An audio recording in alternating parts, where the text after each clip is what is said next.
আচ্ছা, ওকে। আমাকে কয়েকজন আগে কিছু প্রশ্ন করছো, আমি ওগুলোর উত্তর দিই, তারপর আমরা আলোচনায় আসবো। আমাকে হচ্ছে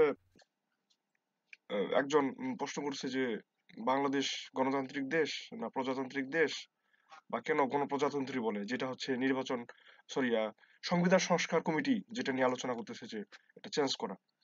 তো আমি একদিন বলছিলাম এর আগের ক্লাসে যে বাংলাদেশ কেন গণপ্রজাতান্ত্রিক, এনিবডি কেউ বলতে পারবা যারা আগে ছিলা, সৌরভরা বা তোমরা আগে যারা ছিলা, যে বাংলাদেশ গণতান্ত্রিক নাকি প্রজাতান্ত্রিক, বা কেন গণপ্রজাতান্ত্রিক, কেউ বলতে পারবা?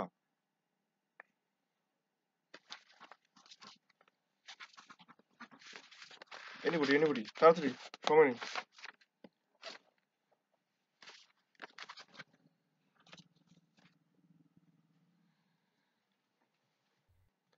ওই আমি কি তোদের ভাসুর লাগি? আমার সাথে কথা বলতে কি সমস্যা? একটা বল যে হ্যাঁ বা এটা ভুল হোক ঠিক হোক, কথা বলতে হবে না?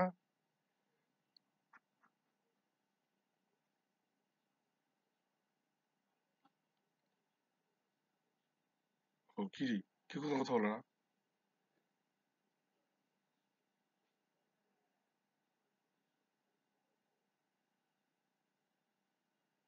তোমার আমার কথা শুনতে পাচ্ছ না নাইরি?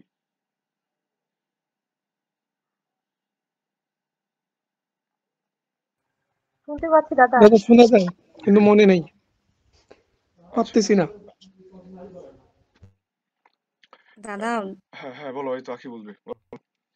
দাদা বাংলাদেশ হচ্ছে গণপ্রজাতন্ত্রের দেশ, কারণ হচ্ছে আহ উম, নির্বাচন হয়, সেজন্য হচ্ছে আহ এটাকে আমরা হচ্ছে মানে নির্বাচিত সরকার যেহেতু হয়, তাই সেজন্য আমরা যেন আহ হুম হুম, নির্বাচন হয়, তারপর আর বলো না। আর একটা প্রজাতন্ত্র বলি, কারণ হচ্ছে বঙ্গবন্ধু শেখ মুজিবুর রহমান যখন দেশ স্বাধীন করছিলেন, তারপর তিনি রাশিয়ার হচ্ছে যে প্রজাতন্ত্র প্রথম ব্যবস্থা কথা হইলো ওইটা বলি গ্রহণ শোনো, করেন। এই বঙ্গবন্ধু শেখ মুজিবুর রহমান দেশ স্বাধীন করছিলেন এটা কথা যদি বলো, এই সময় চাকরিও যাবে তোমার, তুমিও যাবা, ঠিক আছে না? এই কথা বলাই যাবে না, মানে কোনো ইন্ডিভিজুয়াল নেতার নাম এই সময় নেওয়াই যাবে না, ঠিক আছে না? এখন বলো, তারপর লাইনটা বলো। দাদা এটুকুই মনে আছে। আচ্ছা, তা আমি এখন বলবো, মনোযোগ সহকারে আমরা শুনবো, এবং কি সুন্দর করে লিখে রাখবো এটা, ঠিক আছে? কারণটা কি, এটা প্রিলি রিটেন ভাইবা সব জায়গাতে লাগবে। বিশেষ করে একজন বিশ্ববিদ্যালয়ের শিক্ষার্থী হিসেবে বা একজন গ্রাজুয়েট হিসেবে, দেশের সর্বোচ্চ শিক্ষিত নাগরিক আমরা, তাই না? তো একজন দেশের সর্বোচ্চ নাগরিক হিসেবে আমাদের এটা অবশ্যই জানা উচিত না? এই যে সংস্কার কমিশন যে রিপোর্ট গুলা দিচ্ছে, তারা কি করতেছে, তারা জনমত নিচ্ছে। জনমত কাদের কাছ থেকে নিচ্ছে? এই দেশে সব থেকে শিক্ষিত জনগোষ্ঠী কারা? আমাদের থেকেই তো শুরু হয়, মানে অফিসিয়াল কথাবার্তা আর কি। যদি ওখানে নৈতিক শিক্ষাটা ওটা পরের বিষয়, মানে একাডেমিক শিক্ষা কিন্তু আমরাই সর্বোচ্চ শিক্ষিত, একজন অনার্স কমপ্লিট করা শিক্ষার্থী। তো এই জন্য এটা আমাদের জানা উচিত। তো প্রথমে লিখবা যে গণতন্ত্র, হোয়াট ইজ দিস, গণতন্ত্র ব্যাপারটা কি। যে যে রাষ্ট্রটা গণতান্ত্রিক হবে, মানে যেখানে গণতন্ত্র আছে, ওইটাকে আমরা দেখবো যে গণতন্ত্র অবশ্যই ওইখানে ওদের যে সরকার প্রধান, উনি প্রত্যক্ষ ভোটে নির্বাচিত হবেন। প্রত্যক্ষ ভোট, আমি আবার বললাম যে গণতান্ত্রিক দেশের আমরা এক নম্বর বৈশিষ্ট্য লিখবো যে ওখানে যে সরকার প্রধান, উনি অবশ্যই প্রত্যক্ষ ভোটে, জনগণের প্রত্যক্ষ ভোটে নির্বাচিত হবেন। খেয়াল করে দেখো, প্রত্যক্ষ ভোট বলা আছে, ওকে, এটাতে হাইলাইট হবে। দুই নম্বর, জনগণ সেখানে সরকারি কাজকর্মে তদারকি করতে পারবেন। ব্যাপারটা একটু বলি, তবে কথা হইলো যেগুলো রাষ্ট্রের স্বার্থে, পররাষ্ট্রনীতির স্বার্থে, যেগুলো কনফিডেন্সিয়াল বিষয় বা সেন্সিটিভ ইস্যু, সেগুলো ছাড়া। যেমন কথার কথা, আমি এর আগেও একটা এক্সাম্পল দিছিলাম, যে মনে করো হাজীদের এসে বা তোমার এলাকায় কোনো একটা বাজেট হয়েছে, যে এখান থেকে এই রাস্তাটা 50 কোটি টাকা বরাদ্দ। So you have the right to raise your question on that budget. ওখানকার তুমি যে যিনি আছেন তাকে তুমি জিজ্ঞেস করতে পারবা যেখানে কত থেকে কতটুকু জায়গা, কত টাকা বাজেট হয়েছে, কি কি, তুমি এটা জিজ্ঞেস করতে পারবা, উনি তোমাকে উত্তরটা দিতে বাধ্য। দ্যাট মিনস সরকারি কাজকর্মে জনগণ তদারকি করতে পারবে।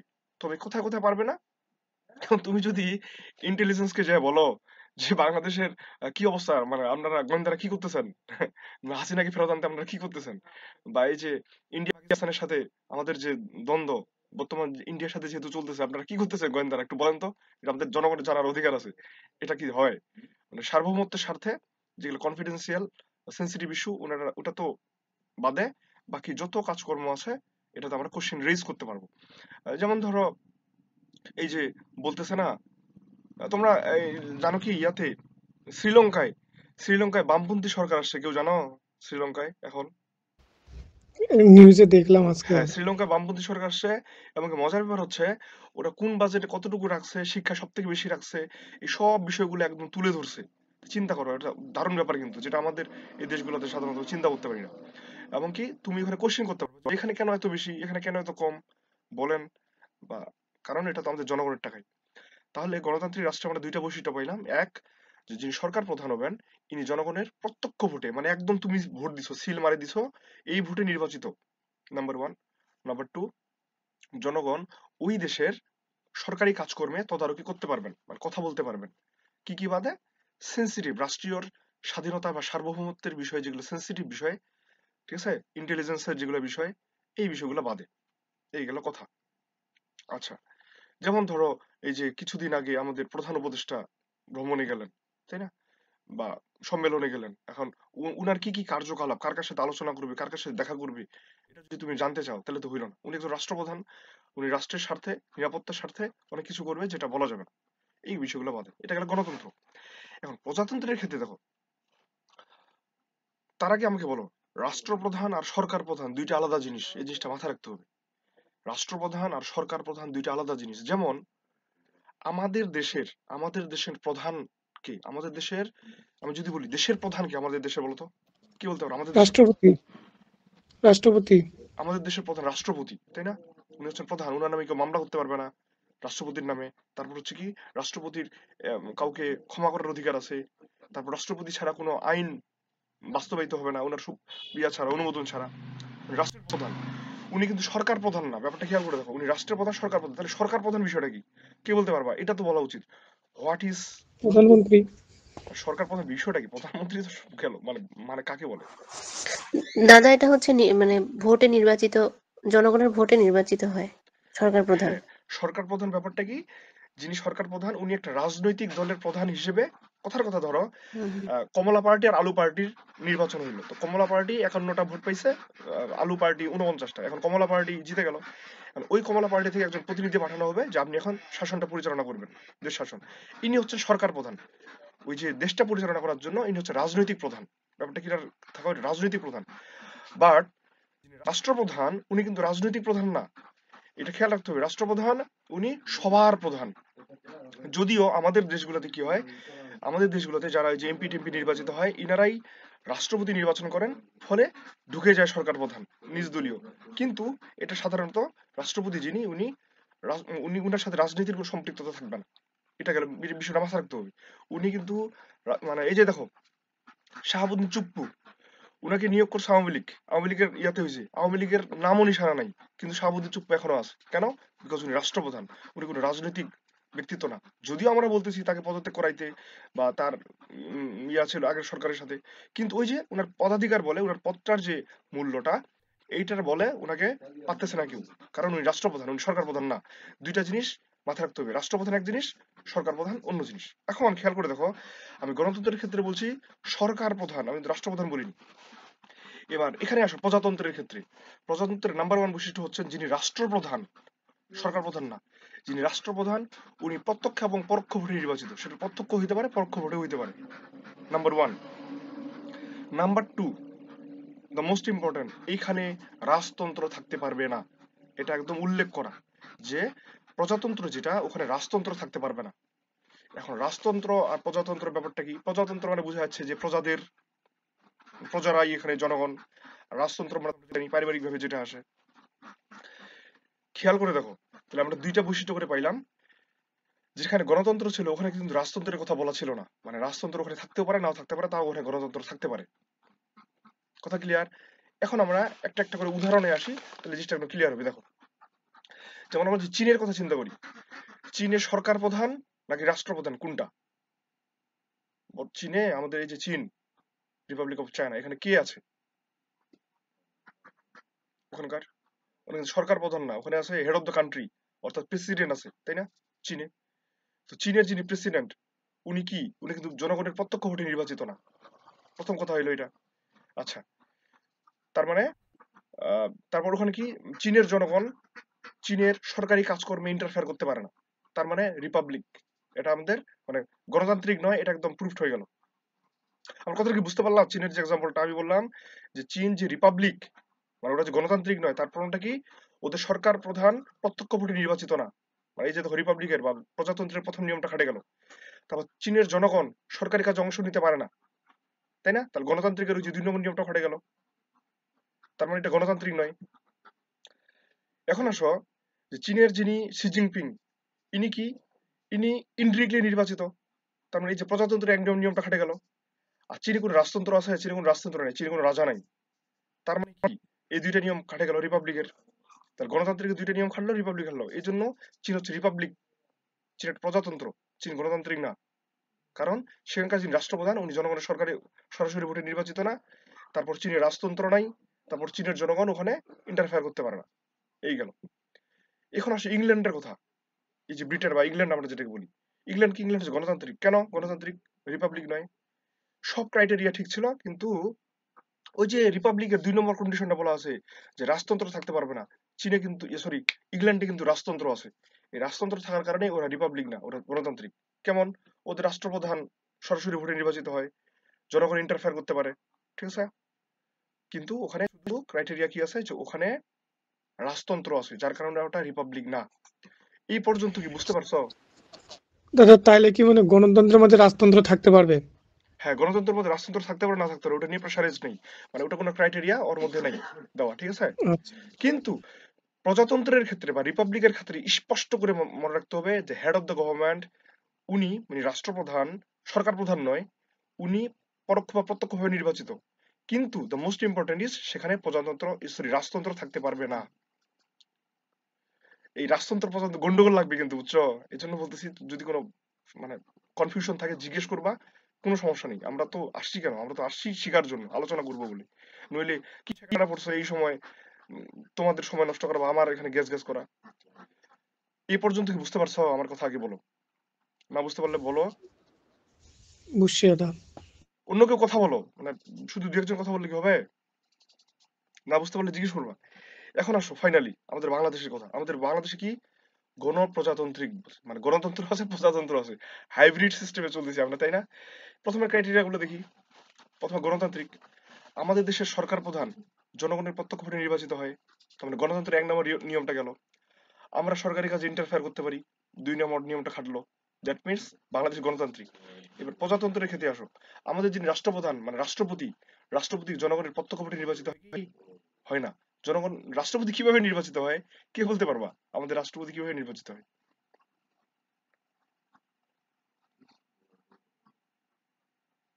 মন্ত্রী পরিষদের ভোটে। প্রধানমন্ত্রী নিয়োগ দেন সম্ভবত। না, তবে সংসদ এমপিদের ভোটেই সদস্যদের হয় ভোটে তো অংশ। মনে হয়। রাইট রাইট, এমপিদের ভোটে হয়। তোমাদের উপর খুব মেজাজ খারাপ হয়ে যাচ্ছে আমার, বিশ্বাস করো। তোমরা কি রে, মানে এইটুকু নলেজ যদি না থাকে তাহলে ফির কেমনে কি? হ্যাঁ, আমাদের দেশের রাষ্ট্রপতি কেমনে নির্বাচিত হয় তোমরা যদি এটা না বলতে পারো।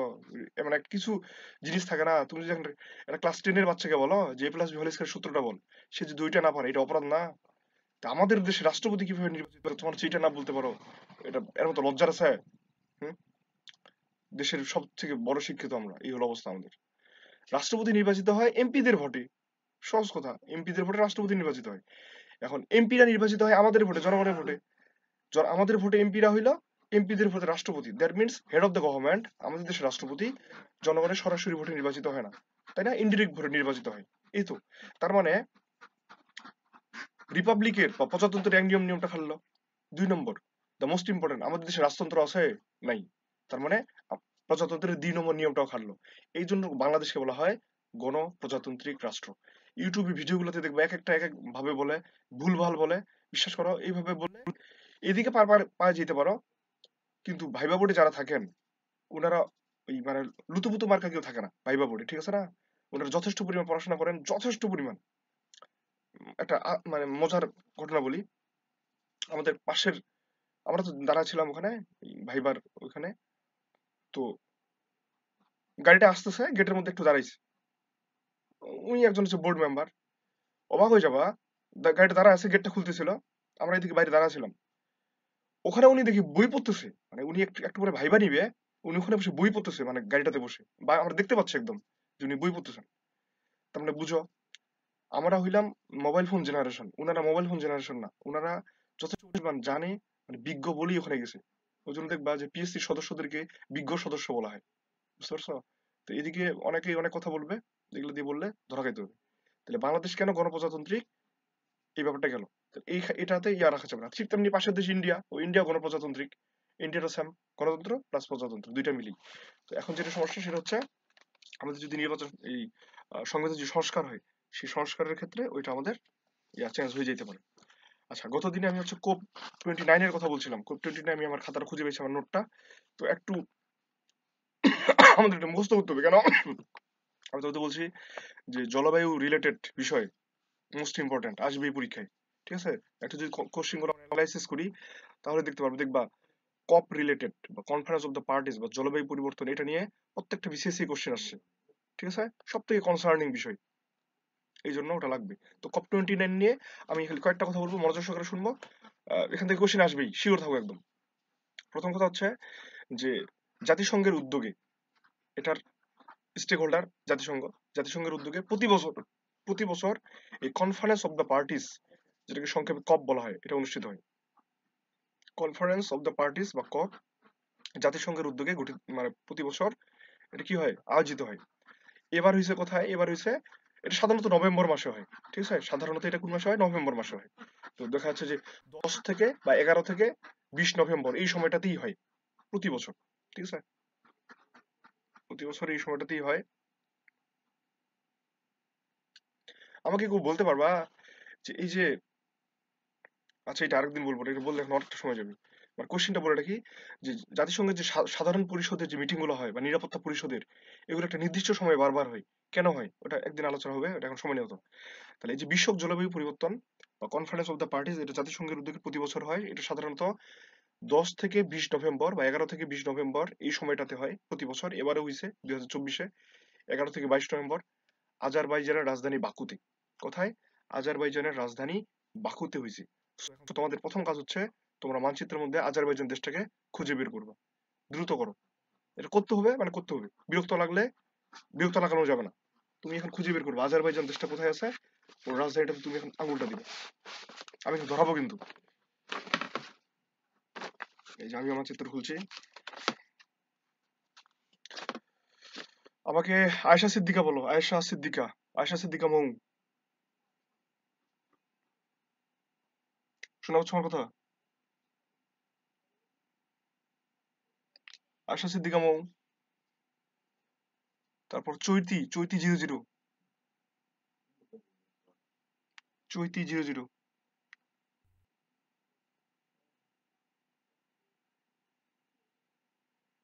ফিরোজা আক্তার। জি ভাইয়া, আছি আমি। হ্যাঁ ফিরোজা, তুমি আমাকে বলো আজারবাইজান খুঁজে পেয়েছো মানচিত্রে?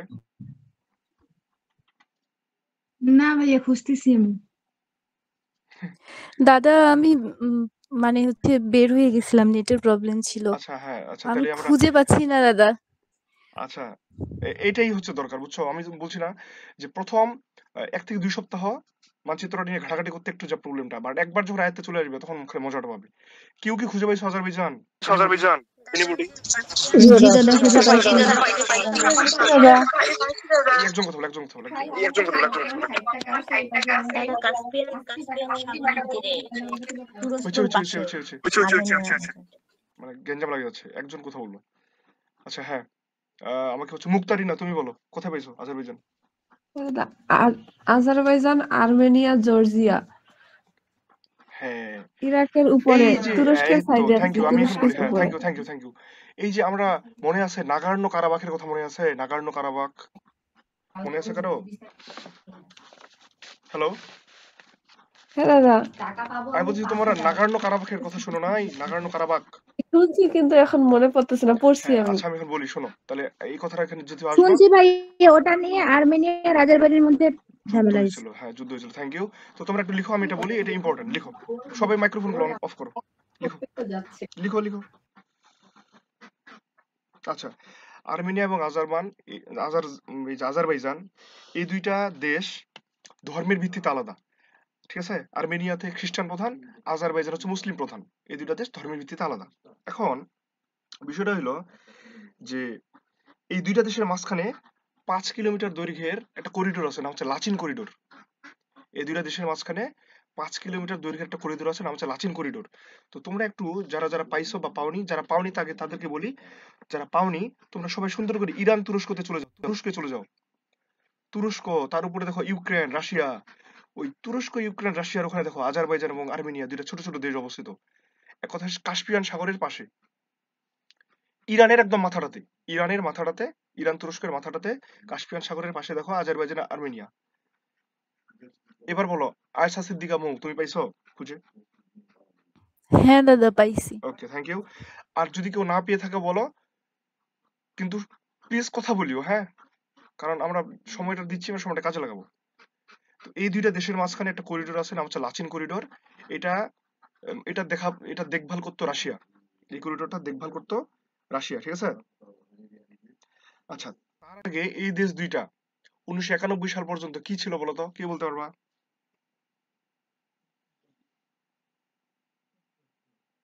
সোভিয়েত ইউনিয়ন ছিল।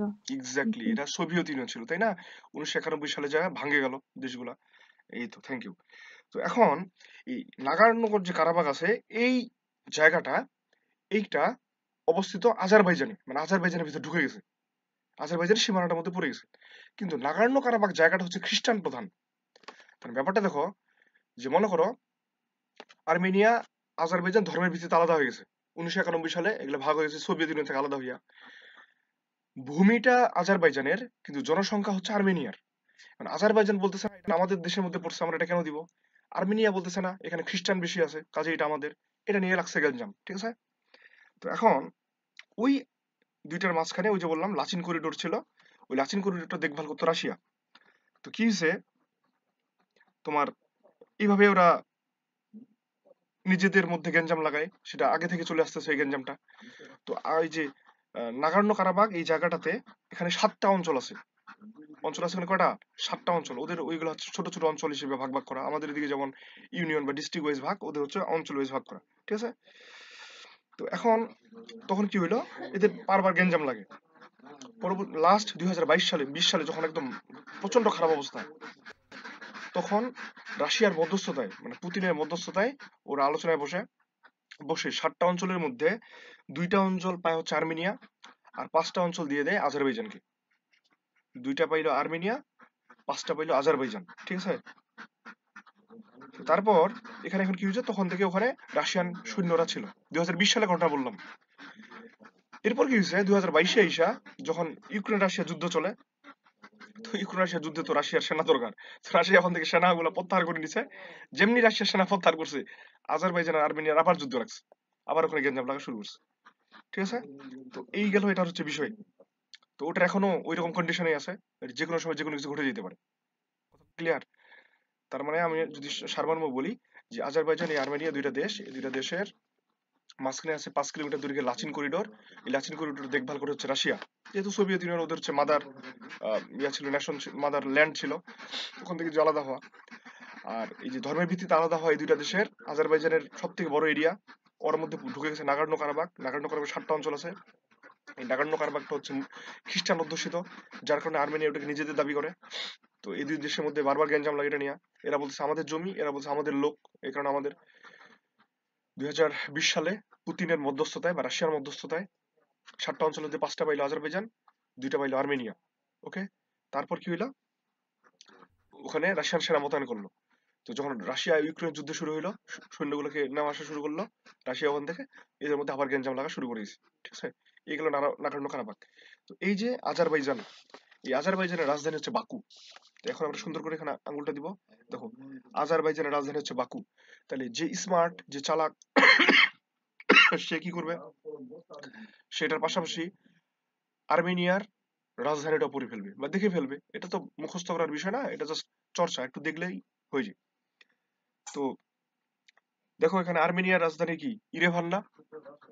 পাইছো? খুঁজে পাইছো? দুই একজন বলতে হবে, কথা বলতে হবে, হ্যাঁ? খুঁজে পাইছো? পাইছি জি দাদা। দাদা। তাহলে আর্মেনিয়ার রাজধানী গুলো হচ্ছে ইরেভান, আর আজারবাইজানের রাজধানী গেল বাকু। এই আজারবাইজানের রাজধানী বাকুতে এই লাস্ট আমাদের নভেম্বরের দিকে এই COP29 এর সম্মেলনটা হইলো। ব্যাপারটা দেখছো কত মজার? তুমি এখানে আঙ্গুল দিয়ে পড়বা যে এইখানে এবার COP29 এর সম্মেলনটা হয়েছে কত 11 থেকে 22 নভেম্বর 2024 সালে। এবং কি এটার সভাপতিত্ব অবশ্যই হোস্ট কান্ট্রি হিসেবে আজারবাইজান। তো আজারবাইজান প্রেসিডেন্টের নাম হচ্ছেন ইলহাম আলিয়েভ। কি নাম? Ilham Aliyev. এই ইলহাম আলিয়েভ এটা সভাপতিত্ব করছেন। সুন্দর না? আঙ্গুলটা ধরে ওখানে পড়বা, বই না, খাতা না, ওই মানচিত্রটাতে দেখবে একদম কত সুন্দর ক্লিয়ার হয়েছে। আচ্ছা, তারপর এখানে কি হয়েছে? এখানে অংশগ্রহণ করছে প্রায় হচ্ছে 200টা দেশ এবং 20,000-এর অধিক প্রতিনিধি এখানে গেছে। 200টা দেশ এবং অঞ্চলের 20,000-এর অধিক প্রতিনিধি। এর কথাটা হইলো যে স্বাধীন দেশগুলো তো গেছে, জাতিসংঘের সনদপ্রাপ্ত দেশগুলো তো গেছেই, প্লাস অনেকগুলো অঞ্চল আছে না আমাদের বিশ্বের, যেমন ওই যে ককেশিয়ান বিভিন্ন যে অঞ্চলের প্রতিনিধিগুলো আছে এনারাও গেছে। তো যেহেতু এটা হচ্ছে জলবায়ু রিলেটেড, তো এটার এবারের প্রতিপাদ্য যেটা ছিল, স্লোগানটা ছিল, এই স্লোগানগুলো খুব ইম্পর্টেন্ট, এগুলো আসে পরীক্ষায়। In solidarity for a green world. In solidarity for a green world. Green কথাটা যেটাতেই পাবো আমরা, গ্রিন কথাটা যেটাতেই পাবো, ওই গ্রিন মানেই পরিবেশ রিলেটেড, এটা মনে রাখতে হবে, ঠিক আছে? গ্রিন কথাটা যেখানেই পাবো এটা ট্রেডমার্ক, পরিবেশ রিলেটেড। তো এই যে in solidarity for a green world, এটা ছিল এটার স্লোগান। আচ্ছা, এটার ফিচার গুলা কি ছিল? মোস্ট ইম্পর্টেন্ট ফিচার গুলো শুনো একটু। ফিচার গুলো ছিল যে বৈশ্বিক তাপমাত্রা, বিশ্বের তাপমাত্রা 1.5 ডিগ্রি সেন্টিগ্রেড, মানে 1.5 ডিগ্রি সেন্টিগ্রেড বা সেলসিয়াসের মধ্যে সীমাবদ্ধ রাখা, এটা হচ্ছে নাম্বার 1 ছিল। তারপর যে দেশগুলো, ওই যে বলছিলাম না যে পৃথিবীর শুধু নির্দিষ্ট কয়েকটা দেশ এটা কার্বন নিঃসরণ করে, আর এটার ভুক্তভোগী আমরা সবাই।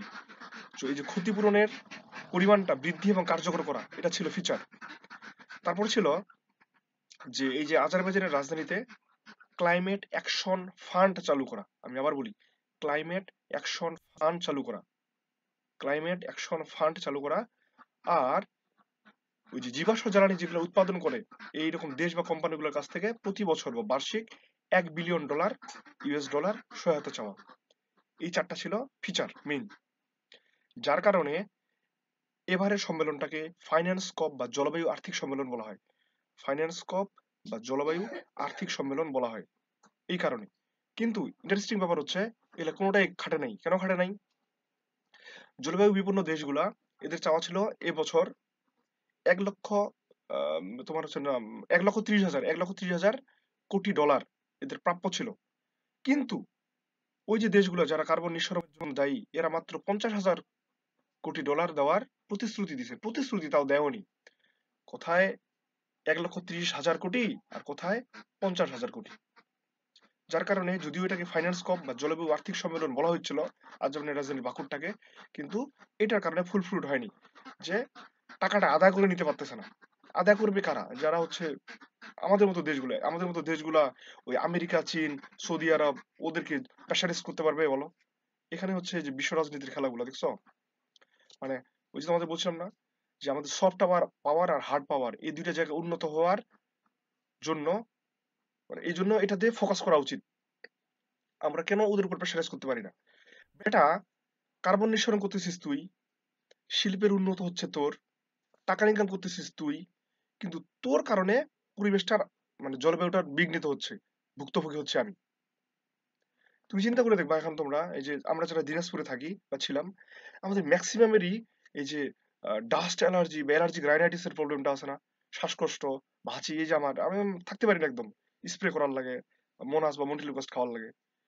তো এই ব্যাপারগুলো কি, এগুলা কি মানে শুধু কি মনে হয় যে দিনাজপুরের কারণে? না, এগুলো বৈশ্বিক পরিবর্তন সব জায়গাতেই চলে যাচ্ছে, মানে বাতাসটা এক কথায় দূষিত হয়ে যাচ্ছে। এটার কারণে কিন্তু এই সমস্যাগুলো হচ্ছে। কথা ক্লিয়ার? তো এখন দেখো, ভুক্তভোগী আমরা সবাই, বাট বেনিফিটটা ওদের। কিন্তু আমরা যে ওদের কাছ থেকে টাকাটা নিব, যে প্রতি বছর যে মনে করো যে $1 বিলিয়ন, ওটা আমরা পাচ্ছি না। তো এইবার ওই জন্য ওদের ক্ষতি টতি সব মিলায়, বা যেগুলো বাকি ছিল, বাকি বকেয়া 1,30,000 কোটি ডলার ছিল, কিন্তু ওরা মাত্র 50,000 কোটি ডলার দিতে চাইছে, তাও দেয় নাই, এখনো দেয় নাই আর কি। এটা গেল বিষয়। এই কারণে এই যে ফাইন্যান্স কপ বা জলবায়ু আর্থিক সম্মেলন যেটাকে আমরা বললাম, বা এবার কারটার নাম ছিল যেটা, এটা বেশি ফুল ফ্রুট হয়নি আর কি। তো এখন বিষয়টা হলো এইখানেই আমাদের যিনি প্রধান উপদেষ্টা, উনি উনার 3-0 থিওরিটা দিছে, মানে 3G আগে দিছিল, বাট এখানে ওটা আলোচনা করছে যে এটার মাধ্যমে 3G থিওরিটা কি ছিল, একটা হচ্ছে একটা কি দারিদ্র মুক্ত, জিরো দারিদ্র, একটা জিরো বেকারত্ব, জিরো কার্বন, জিরো দারিদ্র, জিরো বেকারত্ব, জিরো কার্বন, এটা হচ্ছে 3-0 আমাদের প্রধান উপদেষ্টার থিওরি। উনি এটা এখানে আলোচনা করছেন যে এটার মাধ্যমে আমরা বিশ্ব উন্নতি করতে পারি বা এটা সেটা। কথা ক্লিয়ার? আর নেক্সট যেটা হবে মানে 30তম কপ, এটা হবে ব্রাজিলের আমাজোনিয়ানে। অ্যামাজন যে মহাবন আছে ওইটার নাম অনুসারে অ্যামাজোনিয়ানে হবে। ওইটাও সেম 10 থেকে 21 নভেম্বর 2025 সালে হবে। তার মানে চিন্তা করে দেখো 29-30 এর মাঝে যেহেতু আমাদের বিশেষ পরীক্ষা পড়ে গেছে, সো মোস্ট ইম্পর্টেন্ট। নেক্সটটা হবে ব্রাজিলের অ্যামাজোনিয়ানে 30তম কপ সম্মেলন। কপ মানে COP, conference of the parties. এইগুলো বিষয়, ঠিক আছে? তো আমাকে এই জয়নব আক্তার শোনা পাচ্ছ আমার কথা? জয়নব, জি তুমি বলো দেখি যে আজারবাইজান প্রেসিডেন্টের নাম কি বললাম? ভাই আবার বলেন, বুঝতে পারি নাই। আজারবাইজানের প্রেসিডেন্টের নাম আমি কি বলছি? ইলহাম আলিয়েভ, ঠিক আছে? Ilham Aliyev, Ilham Aliyev. হ্যাঁ, তুমি একটু অফ যাও, শব্দ দূষণ করতেছো। আচ্ছা, এখন একটা কথা এখানে, এই যে ধরো আমরা ভুলে গেলাম না বা ভুলে যাই, ভুলে যাওয়াটা স্বাভাবিক খুবই। তোমরা কে কিভাবে পড়াশোনা করো এটার উপর কিন্তু আমাদের মনে রাখার বিষয়গুলো অনেকটা ডিপেন্ড করে। আমাকে কথা প্রসঙ্গে এটা বলতে হচ্ছে। আমি দুজন জিজ্ঞেস করি, এই যে লিজা, লিজা শোনা পাচ্ছ আমার কথা? জি দাদা, শুনতে পাচ্ছি। তুমি তুমি যে পড়ো, তুমি যে পড়ো যে কোনো তোমার শিট পড়ো, বা তুমি যেহেতু 19 ব্যাচের, খালি জাস্ট একাডেমিক লাইফ শেষ করলা, তুমি যে পড়ো মানে কিভাবে পড়ো? আমরা খালি শিটটা একটা পাইলাম ওটা পড়তে থাকি, তাই না? না, কিভাবে পড়ো জি তুমি? দাদা। কিভাবে পড়ো একটু বলো দেখি তোমার টেকনিকটা। উম, দাদা পড়ি, পড়ে মানে যেটুকু বেশি মনে রাখতে সমস্যা হয় ওইটা একটু লেখার ট্রাই করি, এই আচ্ছা এতটুকুই। আচ্ছা। তার মানে এই যে এই প্রসেসে আমরা সবাই পড়াশোনা করি, এটাকে বলা হয় প্যাসিভ স্টাডি সিস্টেম। মানে আমরা এটা হচ্ছে প্যাসিভ রিডিং সিস্টেমে পড়াশোনা করি আর কি, তাই না?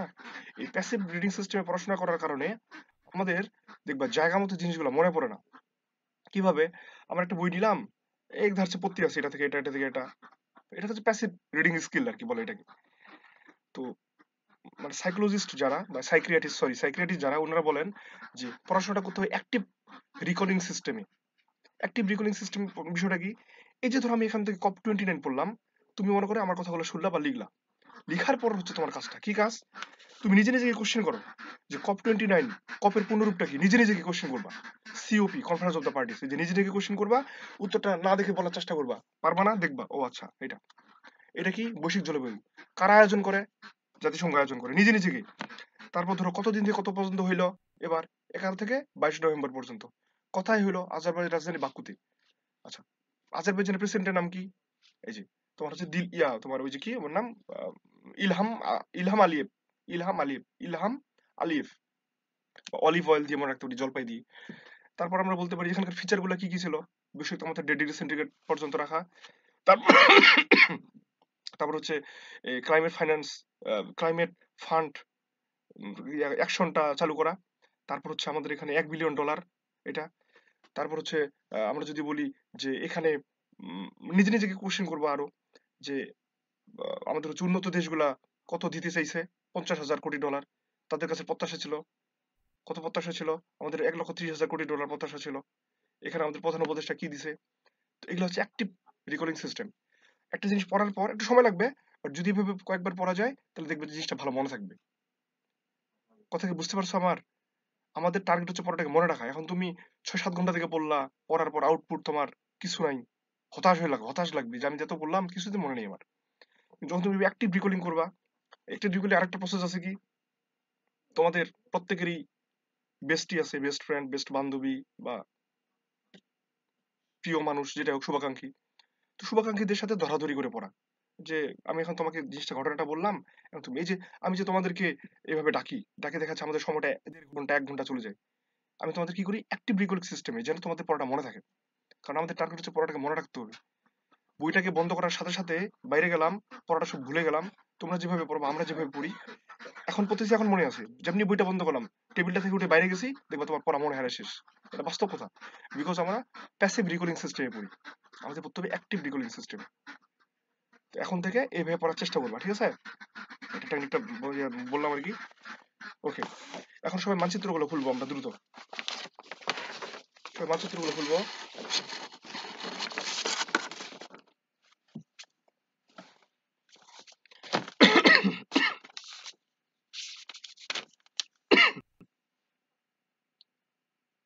তার আগে পৃথিবীর গতি চ্যাপ্টারটা বের করো তো, পৃথিবীর গতি এই টপিকটা বের করো বইয়ের মধ্যে। দেখো আহ্নিক গতি, বার্ষিক গতি, আর যদি বই না থাকো তাও সমস্যা নেই, আমি বলতেছি আমার কথাটা শুনো। আহ্নিক গতি, বার্ষিক গতি আমরা ছোটবেলা থেকে পড়ে আসতেছি, আমরা জানি, ওটা নিয়ে কনসার্ন না। আমরা খালি কনসার্ন যেটাতেই যেটা আমাদের মনে থাকে না বা ভুলে যাই। দেখো এখানে খেয়াল করে যে প্রথম কথা হইলো বড়দিন ছোট দিন নিয়ে কিছু কোয়েশ্চেন আছে, যে সব থেকে বড় দিন কবে, সব থেকে ছোট দিন কবে। আমি বলি, আমার কাছ থেকে এখন শুনবা, জীবনের জন্য মনে না হারায়, এটা হলো কথা। তার আগে দেখো আমাদের একদম 0 ডিগ্রিটা বের করো। 0 ডিগ্রি কোন দিক থেকে কোন দিক? পশ্চিম থেকে পূর্ব। 0 ডিগ্রিটা এটা বের করো। যেমন এটা হচ্ছে যে দেখো ইন্দোনেশিয়া দেশটার উপর দিয়ে গেছে, দেখো ইকুয়েটর বিষুব রেখা সমাক্ষরেখা রেখা বলতেছি 0 ডিগ্রি। এই যে দেখো ইন্দোনেশিয়া দেশটার উপর দিয়ে গেছে, কেনিয়া, কঙ্গো, তারপর এদিকে দেখো ব্রাজিল এই দেশটার উপর দিয়ে গেছে, তারপর ইকুয়েডর। এই 0 ডিগ্রিটা পাইছি আমরা আশা করি, পূর্ব থেকে পশ্চিমের দিকে। মনে করো এই যে টানটা আছে, এই যে 0 ডিগ্রিটা আছে, এখানে তুমি দাঁড়ায় আছো, এটার উত্তর পাশটা হচ্ছে উত্তর গোলার্ধ, এটা দক্ষিণ পাশটা হচ্ছে দক্ষিণ গোলার্ধ। তার মানে আমরা যে পৃথিবীটাকে চিন্তা করি দুই ভাগ, তাহলে এই জায়গাটাকে আমরা চিন্তা করব, ঠিক আছে? ইন্দোনেশিয়ার উপর দিয়ে, এই যে আফ্রিকা মহাদেশের উপর দিয়ে যে রেখাটা গেছে, এটাকে দুই ভাগ, এটার উত্তর পাশটা হচ্ছে উত্তর গোলার্ধ, দক্ষিণ পাশটা দক্ষিণ গোলার্ধ। ওকে, এখন খেয়াল করে দেখো, মনে করো এইটা আমার পূর্ব পশ্চিমে। মানচিত্র পড়ার আগে দিকটা মনে রাখাটা খুব জরুরি, যে আমি তুমি কোন দিকে পড়তেছো। আমি এটাকে পূর্ব পশ্চিম ধরে নিছি, সূর্যটা এই জায়গাতে আছে, একদম একদম মনে করো উপরে, একদম উপরে। তার মানে কি এই জায়গার যে দেশগুলো আছে এটার একদম উপরে, তারপর একদম 90 ডিগ্রি অ্যাঙ্গেলে ওর উপর দাঁড়ায় আছে।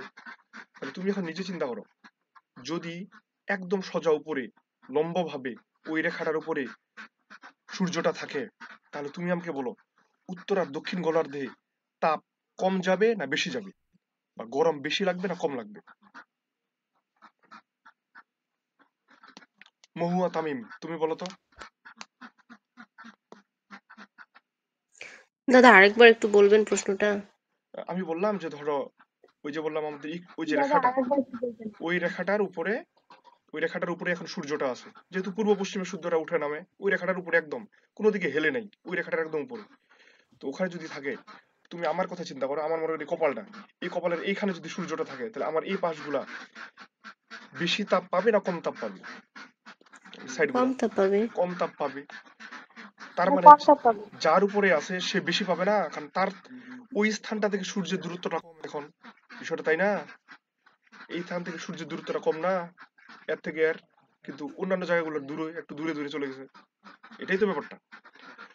এই কারণে দেখবা ম্যাক্সিমাম সময় ওই রেখাটার উপরে সূর্যটা থাকে, যার কারণে ওই জায়গাগুলোতে সূর্যের তাপটা বেশি মাত্রায় পড়ে। এই কারণে আফ্রিকান যারা মানুষ আছে দেখবা ওরা হচ্ছে ব্ল্যাক, কারণ ওরা প্রাকৃতিকভাবে ভৌগোলিকভাবে সূর্যের সব থেকে কাছাকাছি থাকে, যার কারণে এই মানুষগুলো ব্ল্যাক। তুমি যতই চেষ্টা করো ওরা কোনোদিন, আচ্ছা এই ব্ল্যাক হওয়ার কারণে কি হয়েছে? এই ব্ল্যাক হওয়ার কারণে আমরা যারা উত্তর এবং দক্ষিণ গোলার্ধে আছি, আমরা ওদের তুলনায় কম সূর্যের আলো পাই, ঠিক আছে? যার কারণে ওদের শরীরগুলোতে মেলাটোনিন বেশি থাকে, যেটার জন্য ওরা ব্ল্যাক হয়, কালো হয়। এবং এই ব্ল্যাক থাকার কারণে আরেকটা বিষয় হয় যে ওদের কিন্তু রিপ্রোডাক্টিভ সিস্টেমটা অনেক বেশি। দেখবা আফ্রিকার মানুষগুলা খেয়াল করে দেখবা অনেকগুলা করে বিয়ে করে, বাচ্চা কাচ্চা অনেক। আমাদের সাথে ওই যে আমাদের সোমালিয়ার নাইজেরিয়ার বন্ধু ছিল, তো ওরা সোমালিয়ার যে বন্ধুটা ছিল, ওর নাকি 4টা মা এবং ওর 36 ভাই বোন। চিন্তা করো, ওদের রিপ্রোডাক্টিভ সিস্টেমটা অনেক বেশি, এটা মানে ভৌগোলিক ভাবেই, তাই না? আবার তুমি চিন্তা করো এই যে জাপান বা রাশিয়ার ওদিকে, রাশিয়া তো একটা দেশ মানুষই নেই, নরওয়ে সুইডেনের ওদিকে নাকি জেলখানাগুলা মাইনাস হয়ে যাচ্ছে, ওদের জন্ম বৃদ্ধির হারটা মাইনাসের দিকে। তো এটা যতটা না ওরা উচ্চ শিক্ষিত এটাও সত্য কথা, বাট এটাও একটা ফ্যাক্টর আর কি, ঠিক আছে, ভৌগোলিক ব্যাপারটা একটা ফ্যাক্টর। তো এখন এই যে তোমার যদি সূর্যটা এখান থেকে একটু উত্তর দিকে সরে যায়, তাহলে হয় কি, উত্তর গোলার্ধে এখন সূর্যটা বেশিক্ষণ থাকতেছে। উত্তর গোলার্ধে সূর্যটা বেশিক্ষণ থাকা মানে দিনটা বড় হয়ে যাওয়া আর রাতটা ছোট হয়ে যাওয়া। কথা ক্লিয়ার? তো এখন এই জিনিসটা আমি আবার বলি, যে উত্তর গোলার্ধে যদি একটু সূর্যটা সরে যায়, তাহলে ওটা হচ্ছে উত্তর গোলার্ধে দিন বেশি রাত ছোট। দিন বেশি রাত ছোট, এটাকে আমরা মনে রাখবো জুডি দিয়ে, জুডি। এই জিনিসটা এতটাই ইম্পর্ট্যান্ট, পরীক্ষার হলে ভুলে যাবা, এটা জানা প্রশ্নের উত্তর মাইনাস হয়ে যাবে, কারণ ভালো মতো মনে রাখবে। জুডি কিভাবে জুডি? 21শে জুন 22শে ডিসেম্বর। যখন পরীক্ষায় উত্তর গোলার্ধ না দক্ষিণ গোলার্ধ মানে উল্লেখ থাকবে না, তখন আমরা উত্তর গোলার্ধ মারবো, because we are living in this north, মানে নর্থ পোল। তার মানে জুডি 21শে জুন 22শে ডিসেম্বর, এটা হচ্ছে এই দুইটা তারিখ। কিভাবে মনে রাখবো? এই দুইটা তারিখ হচ্ছে সব থেকে বড় দিন হয় 21শে জুনে। তাহলে যেদিন সব থেকে বড় দিন হয় ওদিন সব থেকে বড় রাত হয়, যেদিন সব থেকে বড় দিন হয় ওদিন সব থেকে ক্ষুদ্র রাত হয়। মনে করো 24 ঘন্টার মধ্যে, কথার কথা 24 ঘন্টার মধ্যে 16 ঘন্টা যদি দিন হয়, তাহলে 8 ঘন্টা। তারপর যেদিন সব থেকে বড় দিন ওদিন সব থেকে ক্ষুদ্রতম রাত, এটা হচ্ছে 21শে জুন। আর 22শে ডিসেম্বর চিন্তা করো, ক্ষুদ্রতম দিন তার মানে দীর্ঘতম রাত, ক্ষুদ্রতম দিন দীর্ঘতম রাত, ওই জন্য আমরা জুডি মনে রাখবো। তাহলে যেটা উত্তর গোলার্ধের দীর্ঘতম দিন, ওটা তাহলে দক্ষিণ গোলার্ধে কি হবে? রিভার্সটা হবে, দিনের বিপরীতে দিন, রাতের বিপরীতে রাত, দিনের বিপরীতে দিন, রাতের বিপরীতে রাত, উত্তরের বিপরীতে দক্ষিণ। এই জন্য আপাতত দক্ষিণটা ভুলে যাও, বেশি মাথায় নিলে মাথায় থাকবে না, খালি উত্তরটা মনে রাখো। 21শে জুন 22শে ডিসেম্বর, 21শে জুন 22শে ডিসেম্বর, জুডি মনে রাখবে, 21শে জুন 22শে ডিসেম্বর। এই 21শে জুন উত্তর গোলার্ধের সব থেকে বড় দিন, আর 22শে ডিসেম্বর সব থেকে বড় রাত। তাহলে বাকি অপশনগুলো এখন সবগুলোই হয়ে যাবে। কিভাবে দেখো, আমাকে একজন বলবে, সেটা হচ্ছে আমি কাকে ডাকবো? মখলিসুরকে ডাকবো। মখলিসুর, জি দাদা। হ্যাঁ দাদা। 21শে জুন বললাম দীর্ঘতম দিন, 22শে ডিসেম্বর বললাম ক্ষুদ্রতম দিন। আমি দিন জি। বলছি কিন্তু খালি তুমি দিনগুলো মনে রাখবা, নইলে একটা প্যাচ লাগবে কিন্তু পরীক্ষার হলে। 21শে জুন দীর্ঘতম দিন, 22শে ডিসেম্বর ক্ষুদ্রতম দিন। বুঝতে পারছো মখলিসুর? জি দাদা। হ্যাঁ, ওটা উত্তর গোলার্ধে।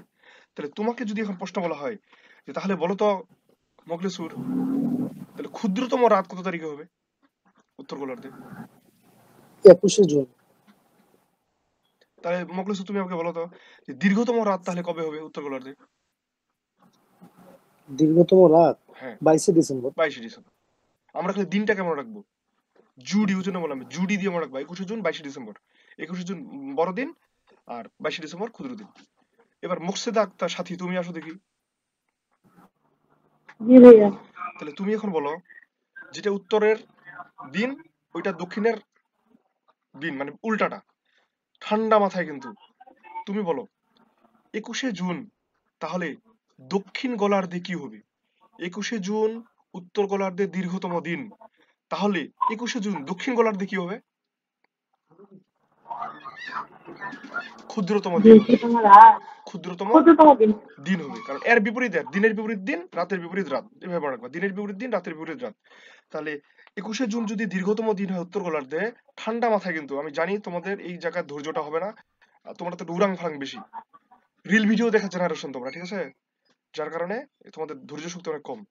ঠান্ডা মাথায় 21শে জুন 22শে ডিসেম্বর, 21শে জুন দীর্ঘতম দিন, 22শে ডিসেম্বর ক্ষুদ্রতম দিন, কার? উত্তর গোলার্ধে। এবার ওটা রিভার্সটা, তাহলে এখন দক্ষিণ গোলার্ধে তাহলে দীর্ঘতম দিন কবে হবে মুকসেদা? দীর্ঘতম দিন 22শে ডিসেম্বর। 22শে ডিসেম্বর। তাহলে তাহলে এবার বলো দক্ষিণ গোলার্ধে ক্ষুদ্রতম রাত কবে হবে? দক্ষিণ গোলার্ধে ক্ষুদ্রতম রাত হুম, 22শে ডিসেম্বরেই। 22শে ডিসেম্বর হবে, ঠিক আছে। তো এইভাবে আমরা জাস্ট খালি একটা মনে রাখবো, তাহলে বাকিগুলো হবে। এবার অবজাও তুমি, আর লিখো এবার হচ্ছে মাসে, মাসে মানে 21শে মার্চ, মার্চ আর সেপ্টেম্বর, 21শে মার্চ 30 সেপ্টেম্বর, 21শে মার্চ 30 সেপ্টেম্বর মাসে। তাহলে পুরো আমরা মনে রাখবো জুডি আর মাসে। 21শে মার্চ 30 সেপ্টেম্বর পৃথিবীর সর্বত্র দিন রাত্রি সমান হয়। 21শে মার্চ 30 সেপ্টেম্বর পৃথিবীর সর্বত্র দিন রাত্রি সমান হয়। তাইলে এখান থেকে এখন আমাকে বলো 21শে মার্চ আর 30 সেপ্টেম্বরের মধ্যে কি হয়? ওই জাস্ট রেখাটার একদম উপরে সূর্যটা থাকে, যার কারণে দিন রাত্রিগুলো সমান হয়, ঠিক আছে। 21শে মার্চ 30 সেপ্টেম্বরের একদম উপরে, যার কারণে দিন রাত সমান হয়। পরীক্ষায় আসবেই, এখান থেকে কোশ্চেন আসবেই, মানে আসবেই, কোনো মিস নেই। এখন আমি কয়েকটা ইম্পর্টেন্ট কথা বলবো, মনোযোগ সহকারে শুনবো একদম। তাহলে এই যে আমার দিকে একদম একদম মনোযোগ দিকে আমার দিকে তাকাও, একেবারে কমপ্লিট করে ফেলবো এখানে, ঠিক আছে? দেখো, প্রথমে তুমি পৃথিবীর কল্পনা করো, পূর্ব পশ্চিমের কথা চিন্তা করো। এই যে পূর্ব পশ্চিম যে আছে, ধরে নাও পূর্ব পশ্চিম আমাদের পূর্ব পশ্চিমের পৃথিবীটাকে আমি একটা সুতা দিয়ে পেঁচাইলাম, পূর্ব পশ্চিমে সুতা দিয়ে পেঁচাইলাম, তার মানে কি অনেকটা বৃত্তের মতো পেঁচাইলাম। পৃথিবীটা উত্তর দক্ষিণ এভাবে আছে, আমি পূর্ব পশ্চিমে সুতা দিয়ে পেঁচাইলাম একদম মাঝ বরাবর।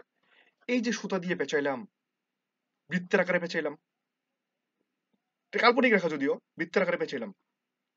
এই যে বৃত্তের আকারে পেঁচাইলাম, এটাকে আমরা বলছি 0 ডিগ্রি। এটার নামগুলা কি কি? এটা হচ্ছে ট্রপিক বা বিষুবরেখা বা ইকুয়েটর বা নিরক্ষরেখা বা মহাবৃত্ত বা গুরুবৃত্ত। লে বাবা, কতগুলো নাম খালি চিন্তা করো। আমি আবার বলি, আমি পৃথিবীটাকে পূর্ব পশ্চিমে পেঁচাইলাম। পৃথিবীটাকে যদি পূর্ব পশ্চিমে পেঁচাই, তাহলে পৃথিবীটা উত্তর দক্ষিণে ভাগ হয়ে গেল না? Common sense. পৃথিবীটাকে পূর্ব পশ্চিমে পেঁচাইলে ভাগ কি হয়ে গেল? উত্তর দক্ষিণে ভাগ হয়ে গেল। তো এই যে পূর্ব পশ্চিমে যে বেষ্টন করলাম, পেঁচাইলাম বৃত্তের আকারে, এটাকে আমরা কি কি নাম বললাম? ট্রপিক বা ইকুয়েটর, দুইটা ইংলিশ নাম। এটার নামই ট্রপিক, এটার নামই ইকুয়েটর। এখন বাংলা নামগুলো কি কি? বিষুবরেখা, নিরক্ষরেখা, মহাবৃত্ত, গুরুবৃত্ত। বিষুবরেখা, মহাবৃত্ত, গুরুবৃত্ত, নিরক্ষরেখা। কোনটা রেখা?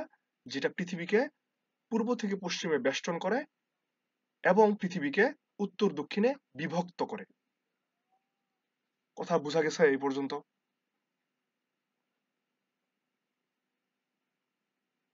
আচ্ছা, আশা করি বোঝা গেছে। তো তাইলে কেউ কিছু বলতে চাইলে নাকি রে? ফট করে সহজ হলো।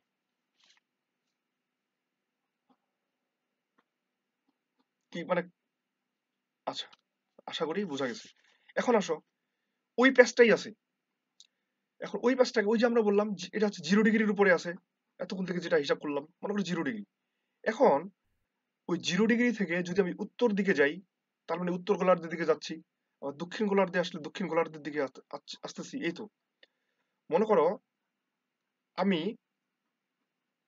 ওই 0 ডিগ্রিটা থেকে উত্তরে গেলাম, একটু একটু উত্তরে গেলাম, তার মানে 1 ডিগ্রি উত্তরে গেলাম বা 2 ডিগ্রি উত্তরে গেলাম, যাচ্ছে তো নাকি? সেম রেখাটা ওইটাই আছে। একটু উত্তরে যায় আবার একটা রেখা, দক্ষিণে যায় আবার একটা রেখা, এইভাবে। তার মানে কি আমার এই যে বিষুব রেখা বা নিরক্ষরেখা বরাবর এই রেখাগুলো সমান্তরাল হচ্ছে না?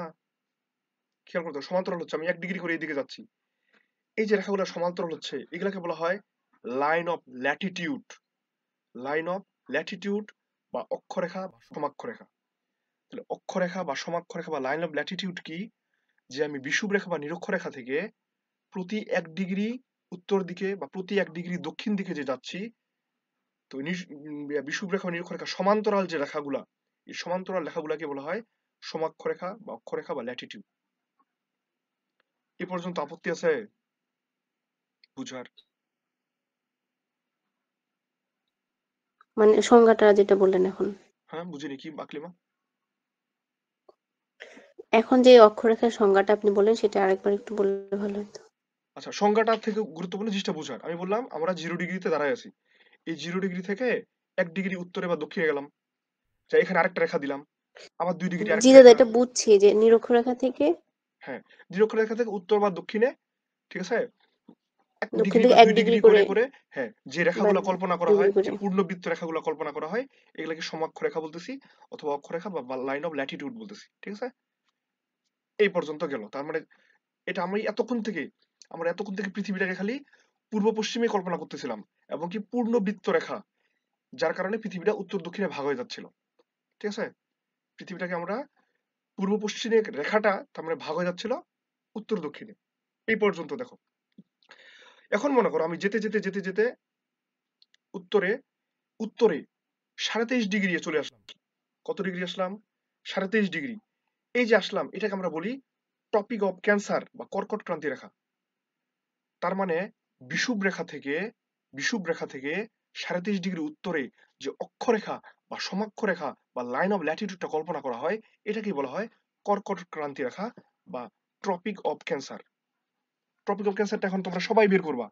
দেখো এই যে ট্রপিক অফ ক্যান্সার, দেখো ইয়াতে মানচিত্রটাতে দেখো, এই যে চীনের কোল ঘেঁষে মায়ানমার, দেখো মায়ানমার দিয়ে বাংলাদেশের উপর দিয়ে ভারতের উপর দিয়ে গেছে, দেখো সৌদি আরব, পাইছো খুঁজে? 0 ডিগ্রি থেকে বা বিষুবরেখা থেকে, হ্যাঁ দাদা। হ্যাঁ দেখো 23.5 ডিগ্রি উত্তর দিকে ট্রপিক অফ ক্যান্সার। ক্যান্সার মানে হচ্ছে কর্কট। ওই ভারতে দেখবা আনন্দবাজার পত্রিকা তোমার মাঝে মধ্যে হেডলাইন করে যে কর্কট রোগে আক্রান্ত হলেন অমুক অভিনেতা। এই কর্কট রোগ মানে ক্যান্সার রোগ, ওরা ক্যান্সারটাকে কর্কট বলে। তো এটা হচ্ছে ট্রপিক অফ ক্যান্সার। সবাই পাইছো?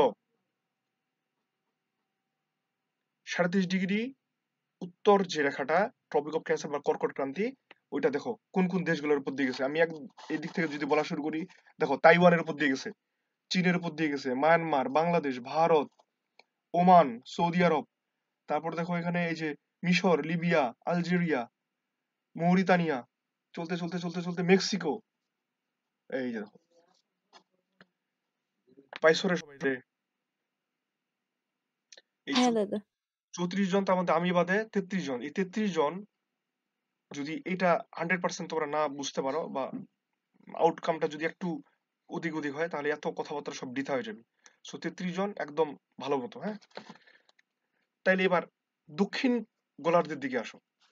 দেখো দক্ষিণ গোলার্ধে যদি 23.5 ডিগ্রি আসি, এটাকে আমরা বলি মকর ক্রান্তি রেখা বা ট্রপিক অফ ক্যাপ্রিকন। এই যে মকর মানে ক্যাপ্রিকন, পরীক্ষা কিন্তু ইংলিশেও আসতে পারে। দেখো 23.5 ডিগ্রি যদি আমরা দক্ষিণে আসি, তখন এটাকে আমরা বলছি মকর ক্রান্তি। মকর ক্রান্তি কার উপর দিয়ে গেছে?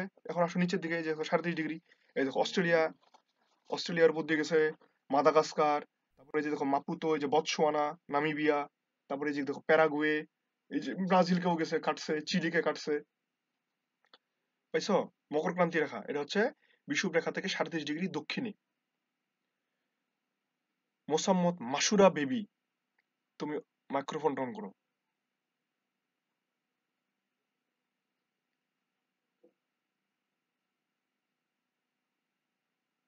মিলাদুন্নেসা মিমি, জি ভাইয়া। পাইছো তুমি? তুমি তো মানচিত্র বাসায় নিয়ে যাওনি, তাই না? না ভাইয়া, আমি মেসে পাইছি। আচ্ছা, মানে তুমি আমাকে বলো দেখি, এই যে মকর ক্রান্তি রেখা, এটার ইংরেজি হচ্ছে ট্রপিক অফ ক্যাপ্রিকন, এটা কোন কোন দেশের উপর দিয়ে যাচ্ছে বলো তো? টপিক অফ ক্যাপ্রিকন হচ্ছে মকর ক্রান্তি 23.5 ডিগ্রি যেটা, এই যে দেখো অস্ট্রেলিয়ার উপর দিয়ে চিলি, গেছে না? প্যারাগুয়ে। হ্যাঁ হ্যাঁ হ্যাঁ, বলতে থাকো। চিলি, চিলি, প্যারাগুয়ে, তারপর তারপর ওখানে দেখো যে ব্রাজিলের উপর দিয়েও, প্যারাগুয়ে, হ্যাঁ বতসোয়ানা। বোতসোয়ানা, তারপরে এই যে দেখো মাপুতো, তাই না? মোজাম্বিকের রাজধানীটার হ্যাঁ, উপর দিয়ে, তারপর মাদাগাস্কার, তারপরে এই যে দেখো অস্ট্রেলিয়া, তাই না? এই যে আমরা ক্রিকেট খেলার জন্য চিনি হ্যাঁ অস্ট্রেলিয়াকে। অস্ট্রেলিয়ার নিচে। হ্যাঁ এই যে দেখো, দেন ওশেনিয়া মহাদেশের এখানে।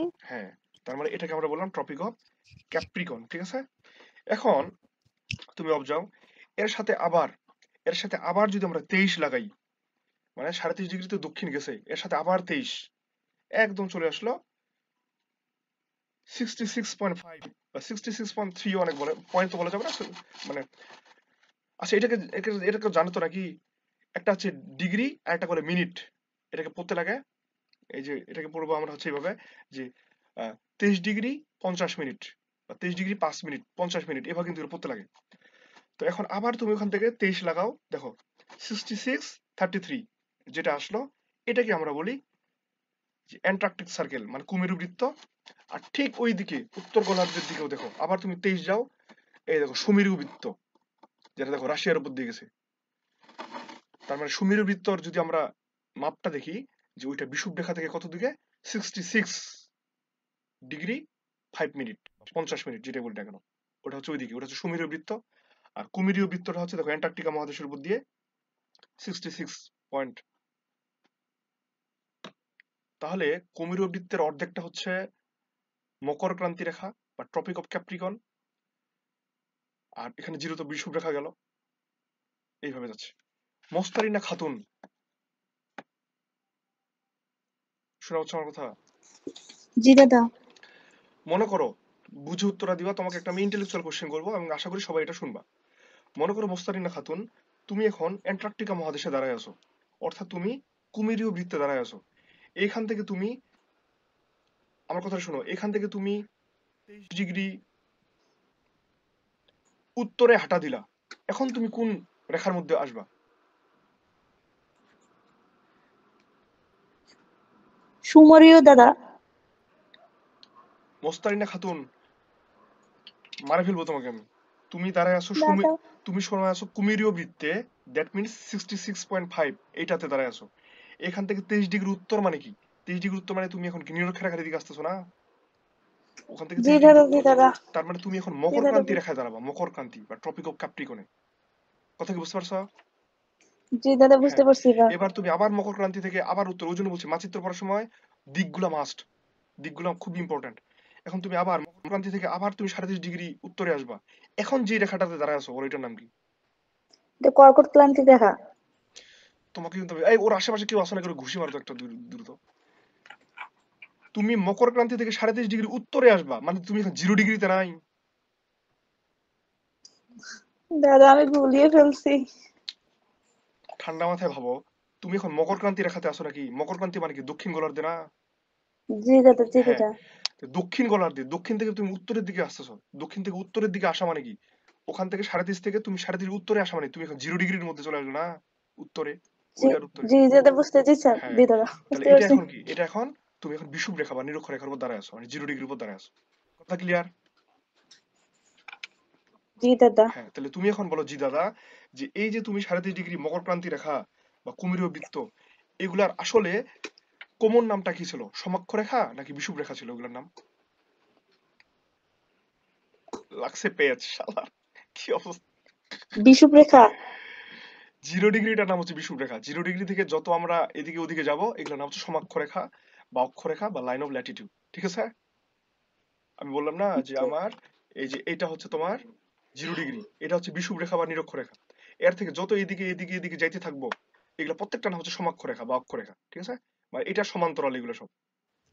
দাদা হ্যাঁ, ইয়াতে তো হচ্ছে মানে বিষুবরেখা আর সমক্ষরেখা একই না দাদা?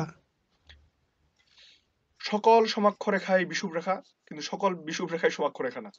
সমাক্ষ রেখা মানে উত্তর পশ্চিমের যে কোনো রেখা হলে সেটা সমাক্ষ রেখা বলা যায়, কিন্তু যেটা 0 ডিগ্রি থাকবে ওটার স্পেসিফিক নাম বিষুব রেখা বা নিরক্ষরেখা। আর ও নিরক্ষরেখার যখন এদিকে এদিকে যাচ্ছে তখন সমাক্ষ রেখা। মানে জি এটাতে দাদা। এখানে এখানে কোনো মন্ত্রযন্ত্রের বিষয় আছে, আমি কিন্তু, তোমরা এত জটিল করে ভাবার কিছু নেই তো। তুমি নিজে চিন্তা করো যে যখন এটা 0 ডিগ্রি আছে, মানে পূর্ব পশ্চিমে, ঠান্ডা মাথায় দেখো, পূর্ব পশ্চিমে রেখাটাকে গোল করে আছে, তখন 0 ডিগ্রি, তখন এটা হচ্ছে বিষুব রেখা বা নিরক্ষরেখা বা মহাবৃত্ত বা গুরুবৃত্ত, এই তো, বা ইকুয়েটর যেটাই বলি, এটা নাম। এর থেকে 1 ডিগ্রি পিছনে দক্ষিণ দিকে আঁকা শুরু করলাম, ওই স্যাম রেখাটাই দক্ষিণ দিকে আসতেছে। মেয়েগুলো তোমার চুরি পরো না রে ব্যবতার দল, চুরি তো পরো নাকি? চুরি নাকি চুরিও ছিল না, চুরির মাঝখানে চুরিটাকে চিন্তা করো, ওটা হচ্ছে বিষুব রেখা। তো তারপরে চুরিগুলো উত্তর দক্ষিণের যে বাকি চুরিগুলো আছে ওগুলো হলো সমাক্ষ রেখা। এই তো, এর বেশি আর কি বুঝাবো বলো? এই চুরির মতো এগুলো আছে। তো এই যে তোমার মকর ক্রান্তি রেখা বা কুমিরু বৃত্ত, একটা হচ্ছে 23.5 ডিগ্রি, একটা হচ্ছে 66.5 ডিগ্রি, এগুলো এক একটা হচ্ছে সমাক্ষ রেখা। এটার ওভার হলাম সমাক্ষ রেখা। এই গেল বিষয়। ঠিক আছে? এখন দ্য নেক্সট পার্ট, সব থেকে জটিল এবং ইম্পর্টেন্ট পার্টটাতে এখন আসো। সবাই এবার এতক্ষণ থেকে আমরা পৃথিবীটাকে পেঁচাইলাম পূর্ব পশ্চিমে, এবার পৃথিবীটাকে আমরা চিন্তা করবো উত্তর দক্ষিণে। খেয়াল করো, এতক্ষণ থেকে এইভাবে ছিল, এবার উত্তর দক্ষিণে। এবার সবাই উত্তর দক্ষিণে তাকাও। উত্তর দক্ষিণে দেখো যে ওই যে দেখো ইংল্যান্ড বা লন্ডনকে খুঁজে পাইছো? যুক্তরাজ্য, সবাইকে খুঁজে বের করতে হবে এটা। যুক্তরাজ্যকে খুঁজে পাইছি আমরা সবাই, লন্ডন সবার মানচিত্রে। মোসাম্মদ রুমি আক্তার, রুমি, ভাই, তুমি খুঁজে পাইছো লন্ডন বা যুক্তরাজ্য খুঁজে পাইছো? একটু আগেই দেখলাম, এখনই আবার হারাই ফেলছি। সমস্যা নেই, এই যে তুমি চলে যাও ফ্রান্স জার্মানি, ভূমধ্য সাগরের উপরের দিকে, এখন এসে ইউরোপ মহাদেশে। ঠিক আছে? তুমি এখন কোথায় আছো? তোমার আঙ্গুলটা কোথায় আছে বা চোখটা কোথায় আছে সেটা বলো। আমি ইউরোপের দিকেই তাকাচ্ছি। হ্যাঁ, ইউরোপের দিকে তাকাইছো, এখন চোখটা তোমার কোথায় সেটা বলো আমাকে। পর্তুগাল, স্পেন, হ্যাঁ, যুক্তরাজ্য পেয়েছি। হ্যাঁ, এই তো পর্তুগাল স্পেনের উপরেই যুক্তরাজ্য, পর্তুগাল স্পেনের ওখানে যুক্তরাজ্য বা লন্ডন। পাইছো না? হ্যাঁ, এই দেখো, লন্ডন থেকে শুরু করে, আমি আবার বলি, লন্ডন থেকে শুরু করে এবার একটা দাগ টানলাম। এবার কিন্তু বৃত্ত না, একটা দাগ টানছি। এই দাগটা পৃথিবীটাকে এবার পূর্ব পশ্চিমে 2 ভাগ করতেছে না রে? আমি যদি লন্ডন থেকে উপরের দিকে নিচের দিকে একটা দাগ টানি, তাহলে পৃথিবীর এখন একটা দাগটাকে উত্তর দক্ষিণে দাগ হইলো না রুমি?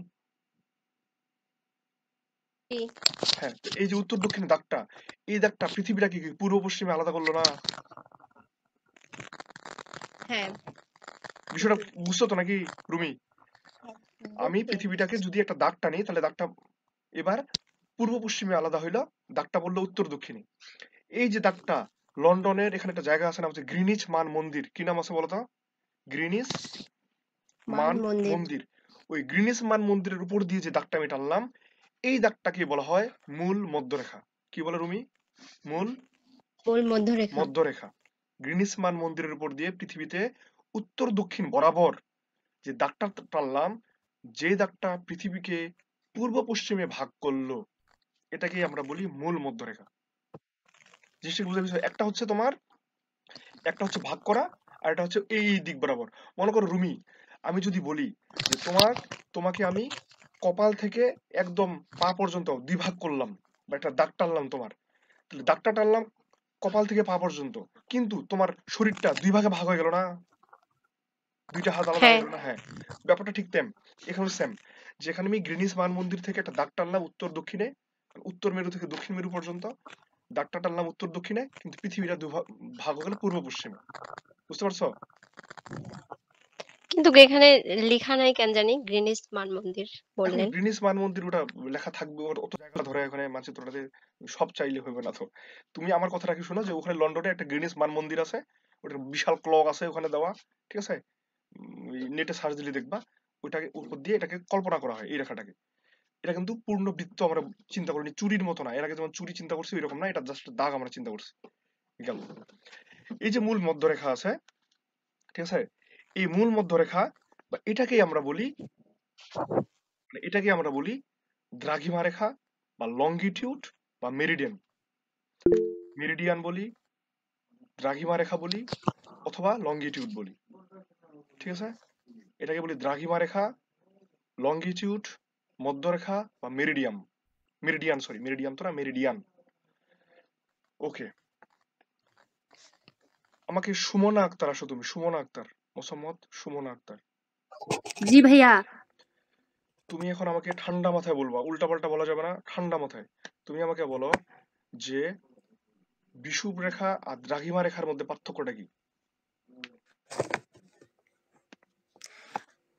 ঠান্ডা মাথায়। না পারলেও সমস্যা নেই, কিন্তু উল্টাপাল্টা বলি না।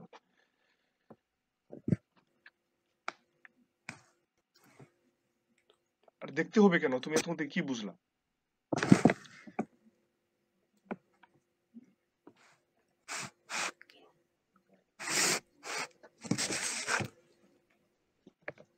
ঘুমাইলা নাকি রে?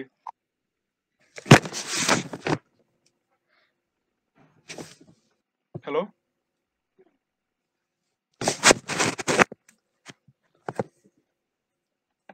সুমনা তুমি কি আসো? পলাশি তুমি আসো, পলাশি। হ্যাঁ দাদা বলেন।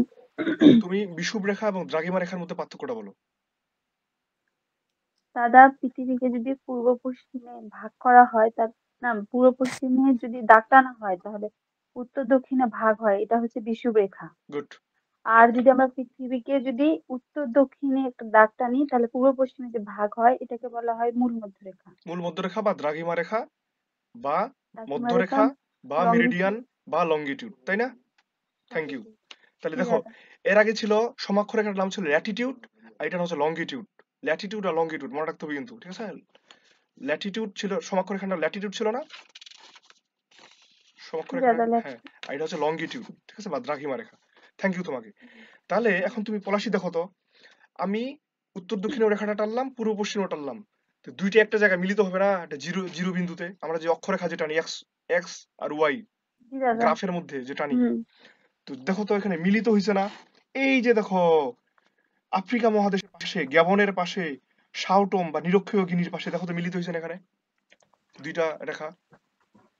ঘানার নিচে আফ্রিকা মহাদেশ, আইভরি কোস্ট, লাইবেরিয়া, ঘানা, পাইছো?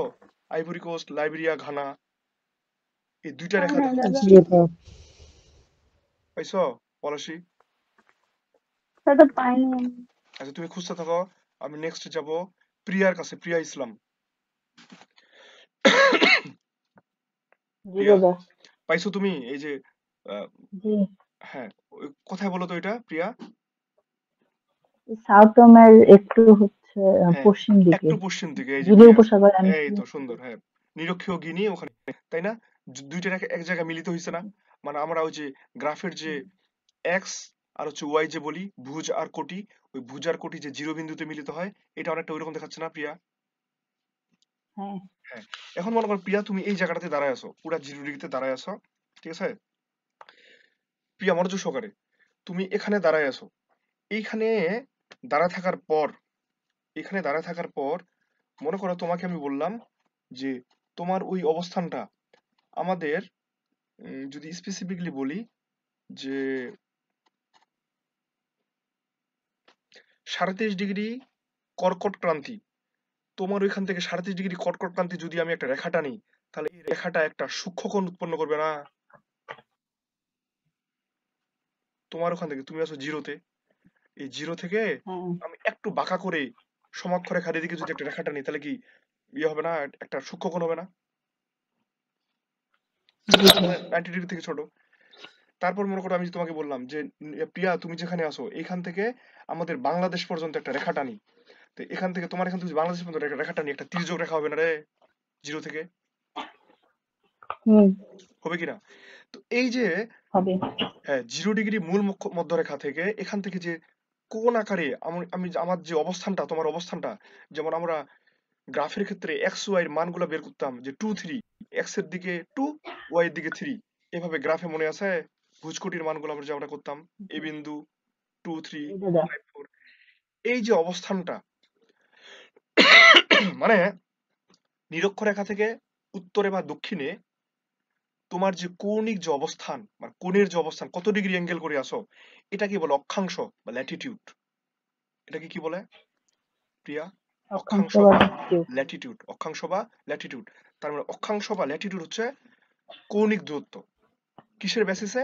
এই যে বিষুব রেখার বেসিসে, মানে বিষুব রেখাটাকে জিরো প্লাস মূল মধ্যরেখাটা ওই যেটা মিলিত হয়েছে ওইখান থেকে কৌণিক দূরত্বটা। তাহলে কি বুঝা পাইছো প্রিয়া কথাটা আমার? জি ভাই। বুঝা পাইছো? জি। তো এটা এখন তোমার এই যে অক্ষাংশ, যে তুমি কোথায় আছো, এটা তোমার, তুমি নিজে চিন্তা করো তো, এটা তুমি যদি মেজার করতে চাই আমি, তাহলে কি সূর্যের অবস্থানটা দেখে আমি করতে পারবো না অনেকটা, যে সূর্যটা এখন কোথার কথা ধরো, এখন মনে করো সূর্যটা ইরানের উপরে আছে, তাহলে এখান থেকে আমি ইরানের উপর দিয়ে সূর্যটা আছে, এখান থেকে আমি যদি রেখাটা নিই, তাহলে আমি সূর্যের অবস্থানটা বের করতে পারবো না? পারবো। হ্যাঁ এটাকে বলা হয়, এই কাজটা করা হয় সেক্সট্যান্ট যন্ত্রের সাহায্যে। এই সেক্সট্যান্ট যন্ত্রের সাহায্যে মানে সূর্যের উন্নতি কোণ নির্ণয় করে এই অক্ষাংশটা বের করা যায় যে আমি কোথায় দাঁড়ায় আছি এইটা। আরেকটা হচ্ছে ধ্রুব তারার সাহায্যে, যে ধ্রুব তারাটা কোথায় আছে, এই 0 ডিগ্রি থেকে ধ্রুব তারার অবস্থানটা আমি ড্র করে আউট করতে পারবো। কথা কি বুঝাইছো পিরা? জি। ঠিক আছে তুমি এখন অফ যাও, এবার রিফা তাসফিয়া আসো, রিফা তাসফিয়া, রিফা তাসফিয়া, রুকসানা রুনা, রুকসানা রুনা। জি দাদা। আচ্ছা তুমি এখন আমাকে, তুমি তো ওই যে গ্রিনিচ মান মন্দিরটা কোথায় আছে? লন্ডনে, তাই না? জি দাদা। হ্যাঁ তো আমরা যে রেখাটা টানলাম উত্তর দক্ষিণে, মনোযোগ সহকারে বলো, উত্তর দক্ষিণে যে রেখাটা টানলাম এটা নাম আমরা বলছিলাম দ্রাঘিমা রেখা বা মধ্যরেখা বা মূল মধ্যরেখা, তাই না? যেটা গ্রিন মানে উপর দিকে গেল, তাই তো? হুম। আচ্ছা এখন তুমি চিন্তা করো, তুমি এখন আবার আমার মানচিত্রের দিকে দেখাও, মনে করো লন্ডন জায়গাটা ওখানে আছে মানলাম, দেখো তো 15 ডিগ্রিতে, 15 ডিগ্রি রেখাটা পোল্যান্ডের উপর দিয়ে গেছে না বা সুইডেনের উপর দিয়ে গেছে না? ওই 0 ডিগ্রি থেকে ডান পাশে, 15 ডিগ্রিটা 0 ডিগ্রি থেকে ডান পাশে দেখো, বা ওই 0 ডিগ্রি ডান থেকে ডান পাশে। পাশে আমি যদি চিন্তা করি, তার মানে বেলজিয়ামের উপর দিয়ে যাবে না বা ফ্রান্সের উপর দিয়ে? হুম, জি দাদা। যাবে তো নাকি? ফ্রান্সের মানে আমি 0 ডিগ্রির এই পাশেও 1 কোনো 2 3 4 5 6 হবে, 0 ডিগ্রির এই পাশেও 1 2 3 4 5 6 এভাবে হবে না? এভাবে তো হবে। মানে 0 ডিগ্রি থেকে 15 ডিগ্রি। 0 ডিগ্রি থেকে যদি ডান পাশে 15 ডিগ্রি যাই বা 16 ডিগ্রি 20 ডিগ্রি হতে যাইতে থাকতে পারবো, তাই না? আমি একদম হ্যাঁ 180, ফ্রান্সের এদিক থেকে একদম 180 পর্যন্ত চলে আসবে, আবার ওই পাশেও যেতে পারবো। ওই জন্য তো আমরা ওটা মূল মধ্যরেখা বলছি। তো এখন তুমি বলো আমাকে, এই যে মূল মধ্যরেখা, এটা থেকে আমি যদি 1 ডিগ্রি ডানে আসি, তাহলে দেখো তো ফ্রান্সের উপর দিয়ে একটু যাচ্ছে না? 1 ডিগ্রি ডানে মূল মধ্যরেখা থেকে হ্যাঁ বা 2 ডিগ্রি ফ্রান্সের উপর দিয়ে যাবে না? জি দাদা। হ্যাঁ, তো এই যে রেখাটা যাচ্ছে, এটা দিয়েই সময়টা মেজার করা হয়। 1 ডিগ্রি যদি ডানে যায় বা 1 ডিগ্রি যদি বাইরে যায়, যেটাই হোক, এই 1 ডিগ্রির জন্য 4 মিনিটের পার্থক্য হয়। 4 মিনিটের পার্থক্য হয়। হ্যাঁ, তাহলে এখন তুমি আমাকে বলো, আমাদের দেশটা ওই লন্ডন থেকে পূর্ব দিকে আছে না? একদম দেখো তো, ওই লন্ডনের ওই রেখাটা থেকে আমাদের বাংলাদেশ, দেখো তো বাংলাদেশের উপর দিয়ে কত ডিগ্রি গেছে? পুরা 90 ডিগ্রি গেছে না রে? 90 ডিগ্রি তো মনে হয়, হ্যাঁ 90 ডিগ্রি গেছে না? ওই 0 ডিগ্রি থেকে একদম 90 ডিগ্রি আসো এদিকে। জি দাদা। 90 ডিগ্রি গেছে? বাংলাদেশের এখান থেকে 90 ডিগ্রি। হ্যাঁ, 90 ডিগ্রি হচ্ছে না? জি দাদা। ওই 0 ডিগ্রি থেকে ডানে যতই যাবে ততই সময়টা কি হবে? 4 মিনিট করে বাড়বে। 4 মিনিট করে। তাহলে তুমি বলো, আমাদের আসছে কত? 90 ডিগ্রি। তাহলে 90 ডিগ্রির সাথে তুমি 4 গুণ করো তো, 4 নং 36 হবে না? 360। 360, 360 মানে তোমার এটাকে তুমি ঘন্টায় রূপান্তর করো তো কয় ঘন্টা হবে?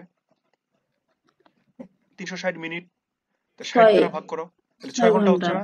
6 ঘন্টা হচ্ছে না? হ্যাঁ, জি দাদা। এই জন্য ইংল্যান্ড থেকে আমরা 6 ঘন্টা পিছাই। বিষয়টা কি বুঝতে পারছো? জি দাদা। বুঝতে পারছো? তার মানে ঠিক তেমনি এখন তুমি আরো এদিকে আসো, এই যে যেমন ধরো যদি আমার এখন বাংলাদেশকে পার হয়ে তুমি মায়ানমার আসো, মায়ানমার আরো বেশি লাগবে, কারণ ওটা তো আরো ডানে এদিকে। তারপর আরো এদিকে চলতে থাকো, যত ওদিকে যাবে ততই 1 ডিগ্রির জন্য 4 মিনিট করে, 1 ডিগ্রির জন্য 4 4 মিনিট মিনিট করে বাড়বে। এটা ঠিক তেমনি এবার তুমি ওই 0 ডিগ্রি থেকে এবার বাম দিকে যাওয়া শুরু করো। বাম দিকে, তাহলে তুমি বলো যে আমেরিকাটা ওই 0 ডিগ্রির ওইদিকে না? বামের দিকে না? বাম দিকে হলে তাহলে 4 মিনিট। তারা প্রতি ডিগ্রির জন্য 4 মিনিট করে আগা থাকবে না ওরা? হ্যাঁ মানে এদিকে হলে আমাদের যেমন 4 মিনিট করে বাড়ছে আর এদিকে 4 মিনিট করে কমবে। এইটাই হলো বিষয়। কথা কি বুঝতে পারছো? তাহলে পরীক্ষা যদি আসে যে সময় নির্ধারিত হয় বিষুব রেখাকে বেস করে না দ্রাঘিমা রেখাকে বেস করে, রুকসানা? দ্রাঘিমা রেখাকে বেস করে। দ্রাঘিমা রেখাকে বেস করে। কথা ক্লিয়ার? জি দাদা। ওকে, থ্যাংক ইউ। শতাব্দী ঘোষ, তুমি আসো।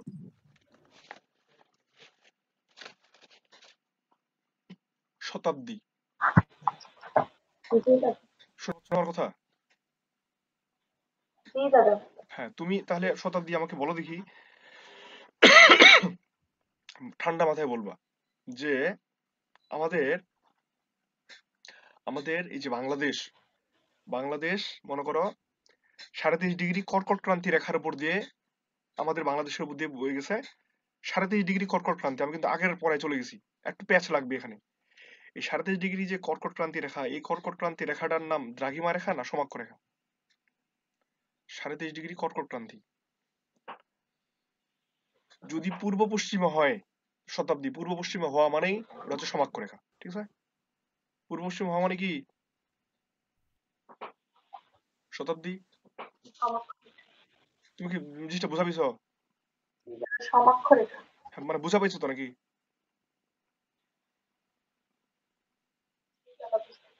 তোমার শোনা যাচ্ছে না কথাগুলো রে।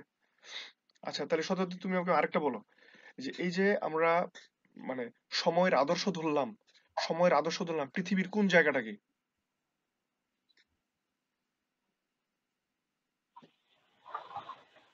সময়ের আদর্শ হচ্ছে যে যুক্তরাজ্যের লন্ডনের গ্রিনিচ মানমন্দির, ঠিক আছে? গ্রিনিচ মানমন্দিরের ডানে বা বায়ে প্রতি 1 ডিগ্রির জন্য 4 মিনিট করে পার্থক্য হয়, ঠিক আছে শতাব্দী? হ্যাঁ, পার্থক্য হয়, ঠিক আছে, থ্যাংক ইউ। এবার সুলতানা আরিফা আসবে। সুলতানা আরিফা। জি দাদা। সুলতানা আরিফা, তুমি আমাকে ঠান্ডা মাথায় বলবা একদম।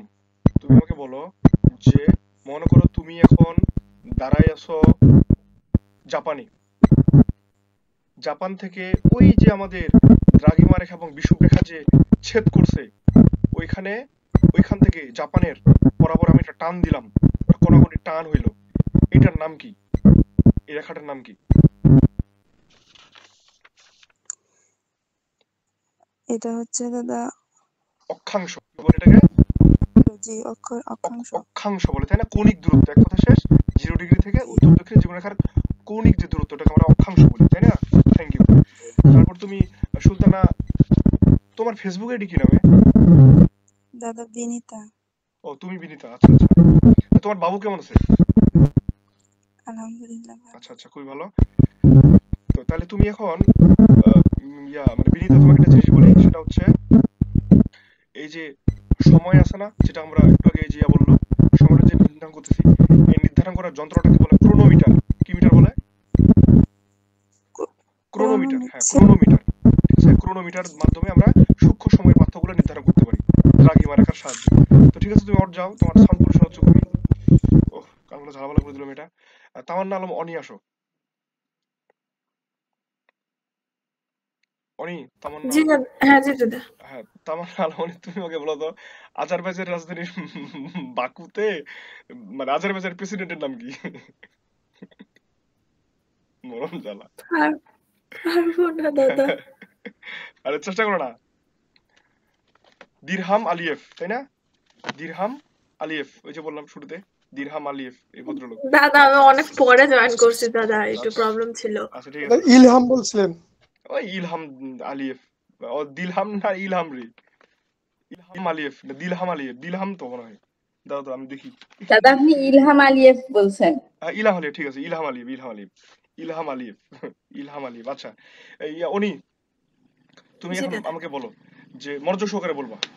মনে করো তুমি, রেডি, মনে করো তুমি দাঁড়ায় আছো এখন আমেরিকাতে, তুমি আমেরিকাতে দাঁড়ায় আছো, আমেরিকা থেকে তুমি, মনোযোগ সহকারে উত্তরটা দিবা, আমেরিকা থেকে তুমি পূর্ব দিকে আসতেছ, আমেরিকা থেকে তুমি পূর্ব দিকে আসতেছ, আবার আমেরিকা থেকে তুমি পূর্ব দিকে আসতেছ, তাহলে তাহলে তুমি কোন রেখাটার দিকে আসতেছ? বিষুব রেখা না মূল মধ্য রেখা? আমেরিকা থেকে পূর্ব দিকে মূল মধ্যরেখা। মূল মধ্য রেখার দিকে আসতেছো, তাই না? Thank you. জি। তারপর হচ্ছে তুমি এখন আমাকে বলো যে এই যে আমেরিকা বা কানাডা, এই দেশগুলা, তো এখন কথা হচ্ছে এই দেশগুলো তো চলতেই আছে এইভাবে। খেয়াল করে দেখো, এই যে 0 ডিগ্রি থেকে পূর্ব দিকে চলতে চলতে চলতে 180, আবার 0 ডিগ্রি থেকে পশ্চিম দিকে চলতে চলতে 180, এখানে 180তে ফিক্সড, এখানে 180তে ফিক্সড, ফিক্সড হয়ে আবার এটা ঘুরে গেছে না রে, পৃথিবীটা গোল না, ঘুরে গেছে, এটা তো আর অসীম না, ঘুরে গেছে। এই যে 180 ডিগ্রি পর্যন্ত চলতে চলতে 180 ডিগ্রি পর্যন্ত সময়টার পার্থক্যটা, তারপর কিন্তু আবার রাউন্ড হয়ে গেছে, মানে ঘুরে গেছে। এই 180 ডিগ্রি যে রেখাটা, এটাকে বলে আন্তর্জাতিক তারিখ রেখা। কি রেখা বলে? আন্তর্জাতিক তারিখ রেখা। আন্তর্জাতিক তারিখ রেখা। মানে এখানে একটু প্যাচ লাগবে, একটু বলি ব্যাপারটা। মনে করো তুমি ওই যে বললাম আমরা মূল মধ্য রেখার ডান দিকে যত যাবো তত বাড়তে আছে সময়টা, বাড়তে বাড়তে বাড়তে বাড়তে বাড়তে বাড়তে বাড়তে একদম আন্তর্জাতিক তারিখ রেখা। মানে এই যে দেখো রাশিয়াতে একদম চলে আসছি একদম। তো খেয়াল করে দেখো, আন্তর্জাতিক তারিখ রেখাটা আবার সোজা না কিন্তু, না হচ্ছে জলভাগের উপর দিয়ে গেছে, স্থলভাগের উপর। এখন কষ্ট হচ্ছে কেন, এটা একটু বলো তো উনি, তোমার কি মনে এটা হয়? করতে হচ্ছে যে দাদা, যদি আমার মানে যদি বলি বাংলাদেশের উপর দিয়ে যায় তো ঢাকার উপর দিয়ে গেল, তো তখন দেখা যায় তো যে চিটাগাঙে হচ্ছে একটা মানে একই দিনের মধ্যে চিটাগাঙে এক সময়, আর এদিকে আমাদের রাজশাহী এক সময়। এক্স্যাক্টলি, থ্যাংক ইউ তোমাকে, থ্যাংক ইউ। এইটাই হলো বিষয়, এইটাই, যেন এই ঝামেলাটা যেন না হয়, একই দেশের মধ্যে যেন ঝামেলা না হয়, এই জন্য এটাকে একটু আঁকাবাঁকা করে দিছে। Thank you. এটা জলভাগের উপর দিয়ে, স্থলভাগের উপর দিয়ে না। থ্যাংক ইউ, উনি দারুণ বুঝছে। তাহলে এই যে 180 ডিগ্রি, এটা হচ্ছে আন্তর্জাতিক তারিখ রেখা। আবার 180 ডিগ্রির পরে গেলেই আমাদের এই যেতে এই পাশে চলে আসলো, তাই না? মানে এটা 180 ডিগ্রি এখন থেকে ফিক্সড, এটার এই পাশে মানে প্রশান্ত মহাসাগরের এই পাশে আবার কিন্তু এদিকে চলে আসলো, কারণ যেহেতু পৃথিবীটা গোল, ঠিক আছে না, এইভাবে আছে, তাই না ব্যাপারটা? উনি এই তো তুমি সুন্দর বুঝতে পারছো। তাহলে এবার উনি আমাকে বলো, আমি মনে করো দাঁড়ায় আছি সুমেরীয় বৃত্তে, মানে 66.5 এখানে, ওইখান থেকে আমি সুমেরীয় বৃত্ত থেকে আমি একদম 37.5 ডিগ্রি দক্ষিণে আসলাম, তাহলে আমি এখন কোন রেখার উপর দাঁড়াবো? সুমেরীয় বৃত্ত হচ্ছে উত্তর দিকের 66.5। আচ্ছা, ওটা থেকে যদি আমি 23.5 বা 23 পিছনে আসি, মানে দক্ষিণে আসি, দিকটা মনে রাখো, দক্ষিণে আসি, তাহলে আমি এখন কার উপর দাঁড়াবো? দক্ষিণে, ওটা থেকে দক্ষিণ, একটু ঠান্ডা মাথায়, ওখান থেকে দক্ষিণ 23.5 ডিগ্রি। 63.5 থেকে তুমি 23 মাইনাস করো, তাহলে 23.5 হবে না রে? হ্যাঁ, ৩.৫ মানে কি? ট্রপিক অফ ক্যান্সার, কর্কট ক্রান্তির উপরে ট্রপিক অফ দাঁড়াইলাম। ক্যান্সার। হ্যাঁ, হ্যাঁ, এর মানে নিচের দিকে আসলাম নিচের আমি। দিকে। হ্যাঁ, নিচ না, তোমাকে উত্তর দিকে নিচ বলা যাবে না। নিচ উপর বলে কথা নাই, উত্তর না দক্ষিণ। না না, হ্যাঁ, হ্যাঁ, ট্রপিক অফ ক্যান্সার দক্ষিণ। থেকে যদি আমি আবার ৩.৫ ডিগ্রি দক্ষিণে আসি, তাহলে এবার কার পথ দাঁড়াবো? এরপর হচ্ছে তাহলে ট্রপিক অফ হলো ক্যাপ্রিকন। না, ভুল বললাম না। মার্ডার করে দিব তোমাকে আমি। ৩.৫ থেকে আমি দক্ষিণে আসছি, আবার ৩.৫ দক্ষিণে মানে আরো আমি এখানে আমি ৩.৫। আরে না, ৩.৫ থেকে আমি দক্ষিণে মানে কি? ট্রপিক অফ ক্যান্সার থেকে দক্ষিণে ৩.৫ আসা মানে কি? মানে আমি এখন 0 ডিগ্রির উপর দাঁড়ায় আছি, ও হ্যাঁ, তাই না? 0 বেশি ডিগ্রি মানে দূরে চলে মানে হচ্ছে আমি 0 ডিগ্রি ছিল। ইকুয়েটর বা বিষুবরেখার উপর দাঁড়ায় আছি। হ্যাঁ, এখন যেটা এখান থেকে যদি আমি আবার ৩.৫ ডিগ্রি দক্ষিণে যাই, তাহলে কার উপর দাঁড়াবো? এখন হচ্ছে ইয়েতে হ্যাঁ, এখন মকর ক্রান্তি রেখার উপর, মকর ক্যাপ্রিকন। ক্রান্তি রেখাতে। হ্যাঁ, ওখান থেকে আবার ৩.৫ ডিগ্রি আমি দক্ষিণে যাই, তাহলে এরপরে হচ্ছে ইয়েতে কুমিরীয় মেরু। বৃত্ত। কুমিরু বৃত্ত, হ্যাঁ, তাই না? কুমিরু কুমিরু, বৃত্ত। যেটা আমরা থ্যাংক ইউ তোমাকে। জাকিয়া আসো, জাকিয়া। জি দাদা। তুমি আমাকে এই যে ইয়াটা বলো দেখি, বিষুবরেখার যতগুলো নাম আমি বললাম সবগুলো নামে বলো, কারণ পরীক্ষায় অপশন দিয়ে এভাবে আসে। আগে ইংরেজিগুলো বলো, ইংরেজি কি কি নামগুলো ওর? দাদা ভুলে গেছি। আচ্ছা, ভুলে যাবোই, সমস্যা নেই। ট্রপিক আর ইকুয়েটর, দুইটা ইংলিশ নাম। কি কি বলো? ট্রপিক আর ইকুয়েটর। ট্রপিক আর ইকুয়েটর। ইকুয়েটর। এবার বাংলা নামগুলো বলো।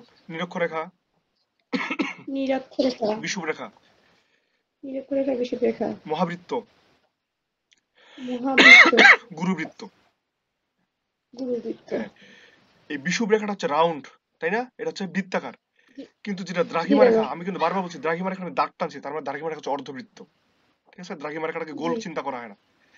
আরেকটা জিনিস খেয়াল করে দেখো, তোমরা হয়তো বলো নাই যদিও, মানে দ্রাঘিমা রেখার পয়েন্ট আমরা একটাকেই বলতেছি, শুধু লন্ডনের উপর দিয়ে। জি যেমন দাদা। বিষুব রেখা থেকে আমরা 1 ডিগ্রি উত্তরে যাচ্ছি, দক্ষিণে যাচ্ছি, এটাকে আমরা সমক্ষ রেখা বললাম। ঠিক তেমনি দ্রাঘিমা রেখার 1 ডিগ্রি ডানে বায়ে যাওয়াটার আমরা কিন্তু কোনো নাম বলিনি, বলছি কি? না। নাম বলিনি। তার মানে ব্যাপারটা কেমন?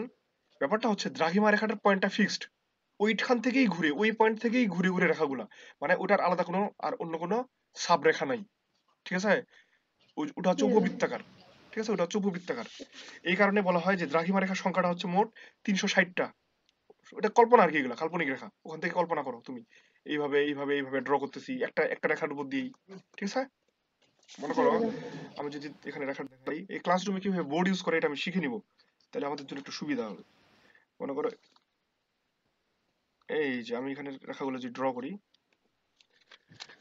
এই যে দেখা পেয়েছো, এই যে আমি ড্র করলাম, এগুলো হচ্ছে এক একটা দ্রাঘিমা রেখা। এই যে এই পয়েন্ট আমার ওইটাই আছে, এটা হচ্ছে মিনটা জি হচ্ছে দাদা। লন্ডন। লন্ডন থেকে এদিকে আমি জাস্ট এইভাবে যাব, কিন্তু আমি কোনোটাই কিন্তু এইভাবে এইভাবে টানতে পারতেছি না, তাই না? সোজাসুজি। অথচ এই যে নিরক্ষরেখা যেটা ছিল, এটা এই নিরক্ষরেখা থেকে কিন্তু আমি এদিকে রেখা টানতে পারি। এই রেখাগুলোর নাম কি জাকিয়া? সমক্ষরেখা দাদা। সমক্ষরেখা, বা আর কি কি নাম বললাম ওটা আমরা? সমক্ষরেখা আর বা লঙ্গম, ল্যাটিটিউড বা অক্ষরেখা, তাই না? জি দাদা। হ্যাঁ, অক্ষরেখা। তাহলে তারপর এখন তুমি এখন আমাকে জাকিয়া বলো যে কোন সময়, মানে বছরের কোন সময় তোমার দিন ও রাত সমান হয়? 21শে মার্চ আর 23শে সেপ্টেম্বর। 23শে সেপ্টেম্বর, 21শে মার্চ আর 23শে সেপ্টেম্বর। একটা জিনিস আমাকে বলো জাকিয়া, এই যে যখন আমাদের সন্ধ্যা নামে, যেটাকে আমরা বলি গোধূলি, গোধূলি বলি না? জি দাদা। জি গোধূলির দাদা। ইংরেজি হচ্ছে টুইলাইট। কি নাম? টুইলাইট। টুইলাইট। টুইলাইট। টুইলাইটের পরেরটাকে আমরা কি বলি? গোধূলি ও রাতের মাঝখানে যেটা। দাদা জানি না। হ্যাঁ, এটা তোমরা মনে রাখবা সবাই, TDN। কি মনে রাখবা? TDN। TDN, একদম মাথায় সেট করে নাও। TDN, TDN, TDN। টি জাস্ট সন্ধ্যা নামা শুরু হয়েছে, ঠিক আছে? মানে একদম সূর্যটা ডুবা শুরু হয়েছে, ওটাকে আমরা বলতেছি গোধূলি। গোধূলি মানে হচ্ছে টুইলাইট। টি গেল, তারপর ডি কি? ডি হচ্ছে ডাস্ক, DUSK, ডাস্ক। ডাস্ক হচ্ছে গোধূলি এবং রাতের যে মধ্যবর্তী সংযোগটা, মানে রাতও হয়নি এখনো, গোধূলিটা শেষের দিকে, রাতটা শুরুর দিকে। গোধূলির শেষের দিকে, রাত শুরুর দিকে, ওটাকে আমরা বলতেছি ডাস্ক, মানে ডি। তারপর হচ্ছে এন, এন মানে নাইট, নাইট মানে রাত। ক্লিয়ার? তাহলে আমরা বলবো TDN, TDN। তাহলে এবার জাকি আমাকে বলো, মানে ভোরের পরে বা সকালের আগের মুহূর্তটাকে আমরা কি বলি? ওটাকে আমরা উষা বলি না? উষা, হ্যাঁ। উষার ইংরেজি কি? ডন বলি আমরা। ডন, DAWN, ডন। হ্যাঁ, তাহলে ডনটা হচ্ছে সকালে আর ডাস্ক হচ্ছে রাতে। এটাকে উল্টাপাল্টা করা যাবে। তাই রাতেরটা হচ্ছে TDN, মানে টি তে হলে টুইলাইট মানে গোধূলি, ডি তে হচ্ছে ডাস্ক, ডাস্ক মানে হচ্ছে ওই যে আমরা যেটাকে বলি যে হচ্ছে মানে কি বলে, গোধূলি এবং রাতের মধ্যবর্তী, গোধূলি এবং রাতের শুরুর মাঝে ওই অংশটা। আর DN, এন মানে হচ্ছে নাইট, নাইট মানে রাত। ঠিক আছে? আর সকালেরটা ভোর, ডন ডন ভোর এবং মর্নিং। ঠিক আছে, ঠিক আছে। হ্যাঁ, মানে সকালের জি আগের দাদা মুহূর্তটাকে আমরা বলছি ডন, মানে উষা যেটাকে বলি আমরা, তাই না? জি ওই দাদা সময় বলা হয়ে থাকে এই যে, দেখো এগুলো কত সাইন্টিফিক ব্যাপারগুলা। যেমন হচ্ছে পৃথিবীর প্রত্যেকটা ধর্মেই দেখবা ওই সময়টাতেই প্রেয়ার শুরু হয়, নামাজ শুরু হয়, হিন্দুদের পূজা পার্বণ শুরু হয়, প্রত্যেকটা ধর্মেই। কারণটা বলা মানে সাইন্টিফিক বিষয়টা হলো, দেখো এই যে যখন ডন, এই হিন্দু ধর্ম মতে এই সময়টাকে ব্রহ্ম মুহূর্ত বলে, বা একটা ওই সময়টাতে আমাদের যে বডির হরমোন, আমাদের বডিতে মনে রাখবা যে দুইটা হরমোন কাজ করে, একটা হচ্ছে কর্টিসল আর একটা হচ্ছে তোমার অক্সিটোসিন, বা জি ভালো একটা দাদা হরমোন, আর কর্টিসল হচ্ছে খারাপ যেটা হরমোন আর কি। তো ঠিক শুরুর ওই সময়টাতে কর্টিসল একদম নাই, মানে জিরো হয়ে থাকে, একেবারে একদম ভালো হরমোনটা তখন থাকে। এই জন্য তখন ঘুম থেকে উঠে প্রেয়ার করা হয়, পজিটিভ ভাইবস তখন থাকে পৃথিবীতে। আমরা যেটাকে দোয়া বলি বা আশীর্বাদ বলি, যেটা প্রার্থনা বলি, ওই পজিটিভ ভাইবস গুলো তখন খুব কাজ করে আর কি, আমাদের ব্রেন ওইভাবে চালিত হয়। এর জন্য ওই সময় ঘুম থেকে উঠতে হয়। আমরা তখন উল্টাটা করে ফেলি, আমরা ঘুমাই ওই সময়টাতে। ঠিক আছে। আর মানে দিনের মধ্যে সব থেকে কর্টিসল হরমোন সব থেকে বেশি থাকে কোন সময় জানো? কর্টিসল সব থেকে বেশি, না সব থেকে বেশি থাকে এই না যে দাদা 10টা থেকে এই যে তোমার 2টা, এই সময়টাতে সব থেকে বেশি, ওই জন্য এই সময় ঘুমাইতে হয়। ঠিক আছে। মানে এখন আমাদের কর্টিসল হরমোন বেশি। এই জন্য খেয়াল করে দেখবা সাইকিয়াট্রিস্টরা বলে, মানে আমি কোন বইয়ে যেন পড়ছি, যে জীবনের সিদ্ধান্তগুলা 2টা সময় নিতে হয় না। মানে জীবনে যেটা মানে ডেয়ারিং সিদ্ধান্ত, মানে একদম লাইফ চেঞ্জিং এক, যখন তুমি খুব আবেগী থাকবা, মানে খুব আনন্দে আছো বা খুব কষ্টে আছো তখন। আর একটা হচ্ছে রাতের বেলা, রাতের মধ্যরাতে সিদ্ধান্ত নিতে হয় না, বিকজ তখন আমাদের কর্টিসল হরমোন, আমাদের ইমব্যালেন্স থাকে, আমরা ওই সময় সিদ্ধান্ত নিলে খারাপ হয়। এটা সিদ্ধান্ত সবসময় নিতে হয় ভোরের দিকে, যখন আমাদের কর্টিসল জিরো থাকবে। তো ঠিক আছে, ভালো থাকো, সুস্থ থাকো সবাই। আমাদের 1.5 ঘন্টা গেল এ পর্যন্ত, আশা করি কোনো সমস্যা নেই। কার কোনো সমস্যা থাকলে আমি একটু সময় দিব, বুঝতে পারিনি কোনো সমস্যা, যে কোনো কোয়েশ্চেন করলে করতে পারবো। নেক্সট পরীক্ষা বা আগামীকাল যেহেতু পরীক্ষা আছে, এখান থেকে কোয়েশ্চেন থাকবে অবশ্যই। আর একটু ভালো করে বুঝিয়ে পরে আপনাকে কোশ্চেন করবো। হ্যালো, কি? না, বললাম যে আজকে আর একটু পড়ি, পরে কালকে আপনাকে কোশ্চেন করবো। ঠিক আছে, কোনো সমস্যা নেই। আচ্ছা, এখানে নাজির পরে আসছে। নাজির, তুমি অন করো, তোমাকে তো ধরা হয়নি। জি দাদা আছি। হ্যাঁ নাজির, তুমি তাহলে বলো, বাংলাদেশ গণতান্ত্রিক নাকি প্রজাতান্ত্রিক নাকি গণপ্রজাতান্ত্রিক, কেন? আমাকে বলো, এটা ব্যাখ্যা দাও।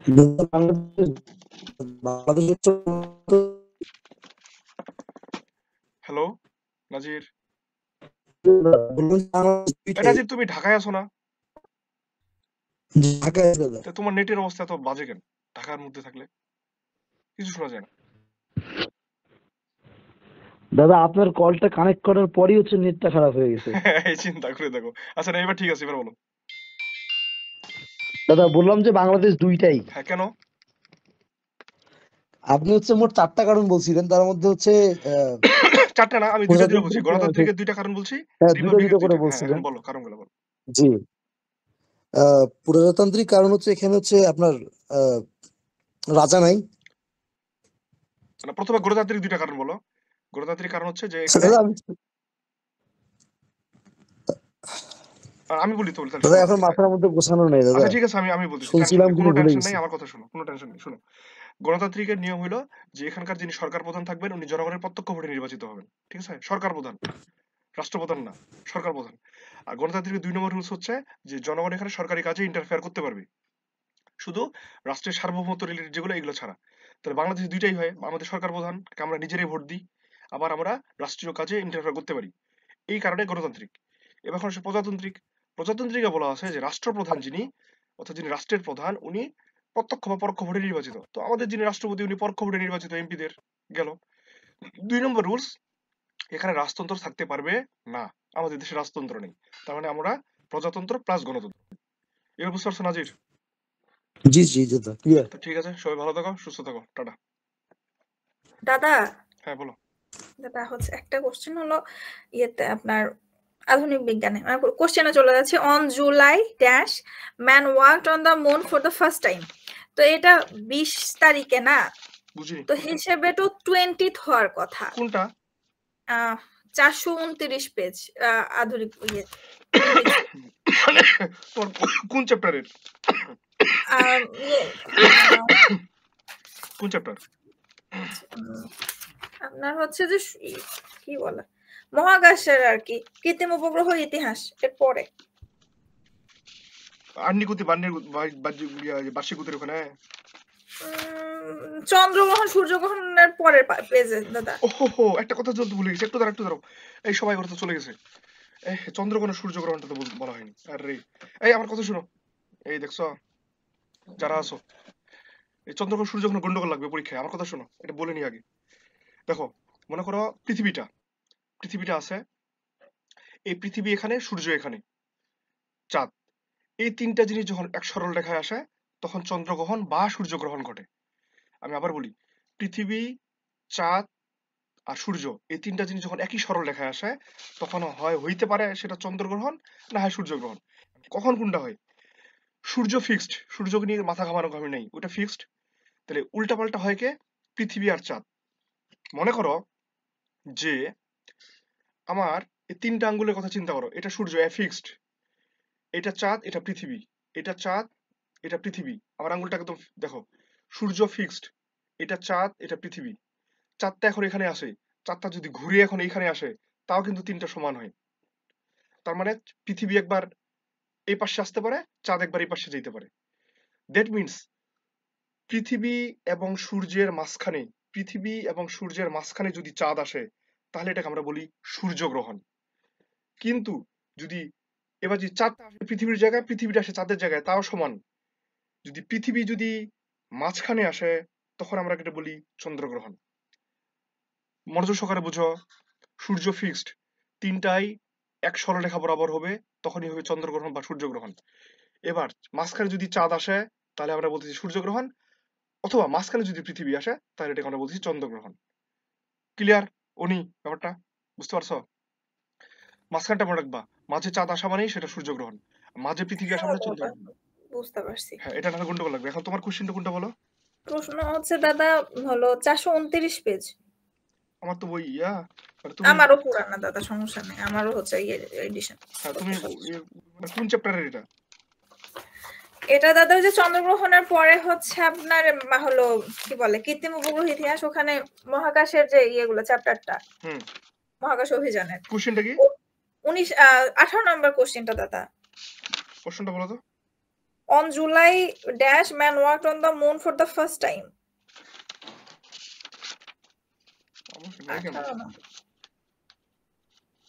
On July dash, তারপর তুমি কোশ্চেনটা বলতে থাকো তো। হ্যাঁ, কি হলো? এখন দাদা হচ্ছে মানে 20 জুলাই যে, তো তাহলে ইংলিশে কি হচ্ছে 20th হবে না, কিন্তু আনসার দেওয়া আছে 21। প্রশ্নটা কি দাদা? ওইখানে হচ্ছে বইয়ে দাদা বইয়ের হচ্ছে আমাদের তো নতুন বইয়ে হচ্ছে লেখা আছে যে 20 জুলাই চন্দ্রপৃষ্ঠে হচ্ছে যে আমাদের যে যানটা ছিল ওইটা হচ্ছে ল্যান্ড করছে। এরপর হচ্ছে 21 জুলাই হচ্ছে নীল আর্মস্ট্রং সর্বপ্রথম হচ্ছে তাদের পিঠে হাঁটছেন। তো বেসিক্যালি যদি মানুষ হাঁটে তাহলে সেটা 21 তারিখ, আর ল্যান্ড করছে 20 তারিখে। হ্যাঁ, তোমরা কি কোশ্চেন করতেছো? এই মানে এই চাঁদে নামার ওই কোশ্চেন করতেছো? জি জি জি। হ্যাঁ, তোর আমি এদিকে খুঁজতেছি। ও মানে তারিখটা যে মানে মানুষ প্রথম কবে নামছে নাকি ওইটা? জি জি জি, ল্যান্ড করছে মানে হ্যাঁ, সেটাই। যন্ত্রটা নামছে হচ্ছে তোমার 20 তারিখে, কিন্তু ওই দিনই নীল আর্মস্ট্রং নামে নাই। নীল আর্মস্ট্রং তার পরের দিন, মানে যখন নামে তার একদিন চেঞ্জ হয়ে গেছে আর কি। বুঝতে পারছো কথাটা? আচ্ছা, বুঝতে আমার এই ইনফরমেশনটা গ্যাপ ছিল, আমি জানতাম না। ও আমি এদিকে খুঁজতেছি, আমি ভাবতেছি যে তারিখ নিয়ে এদিকেও নাকি। হ্যাঁ, ওটা ঠিকই বলছো, ও যেটা বলছো একদম রাইট।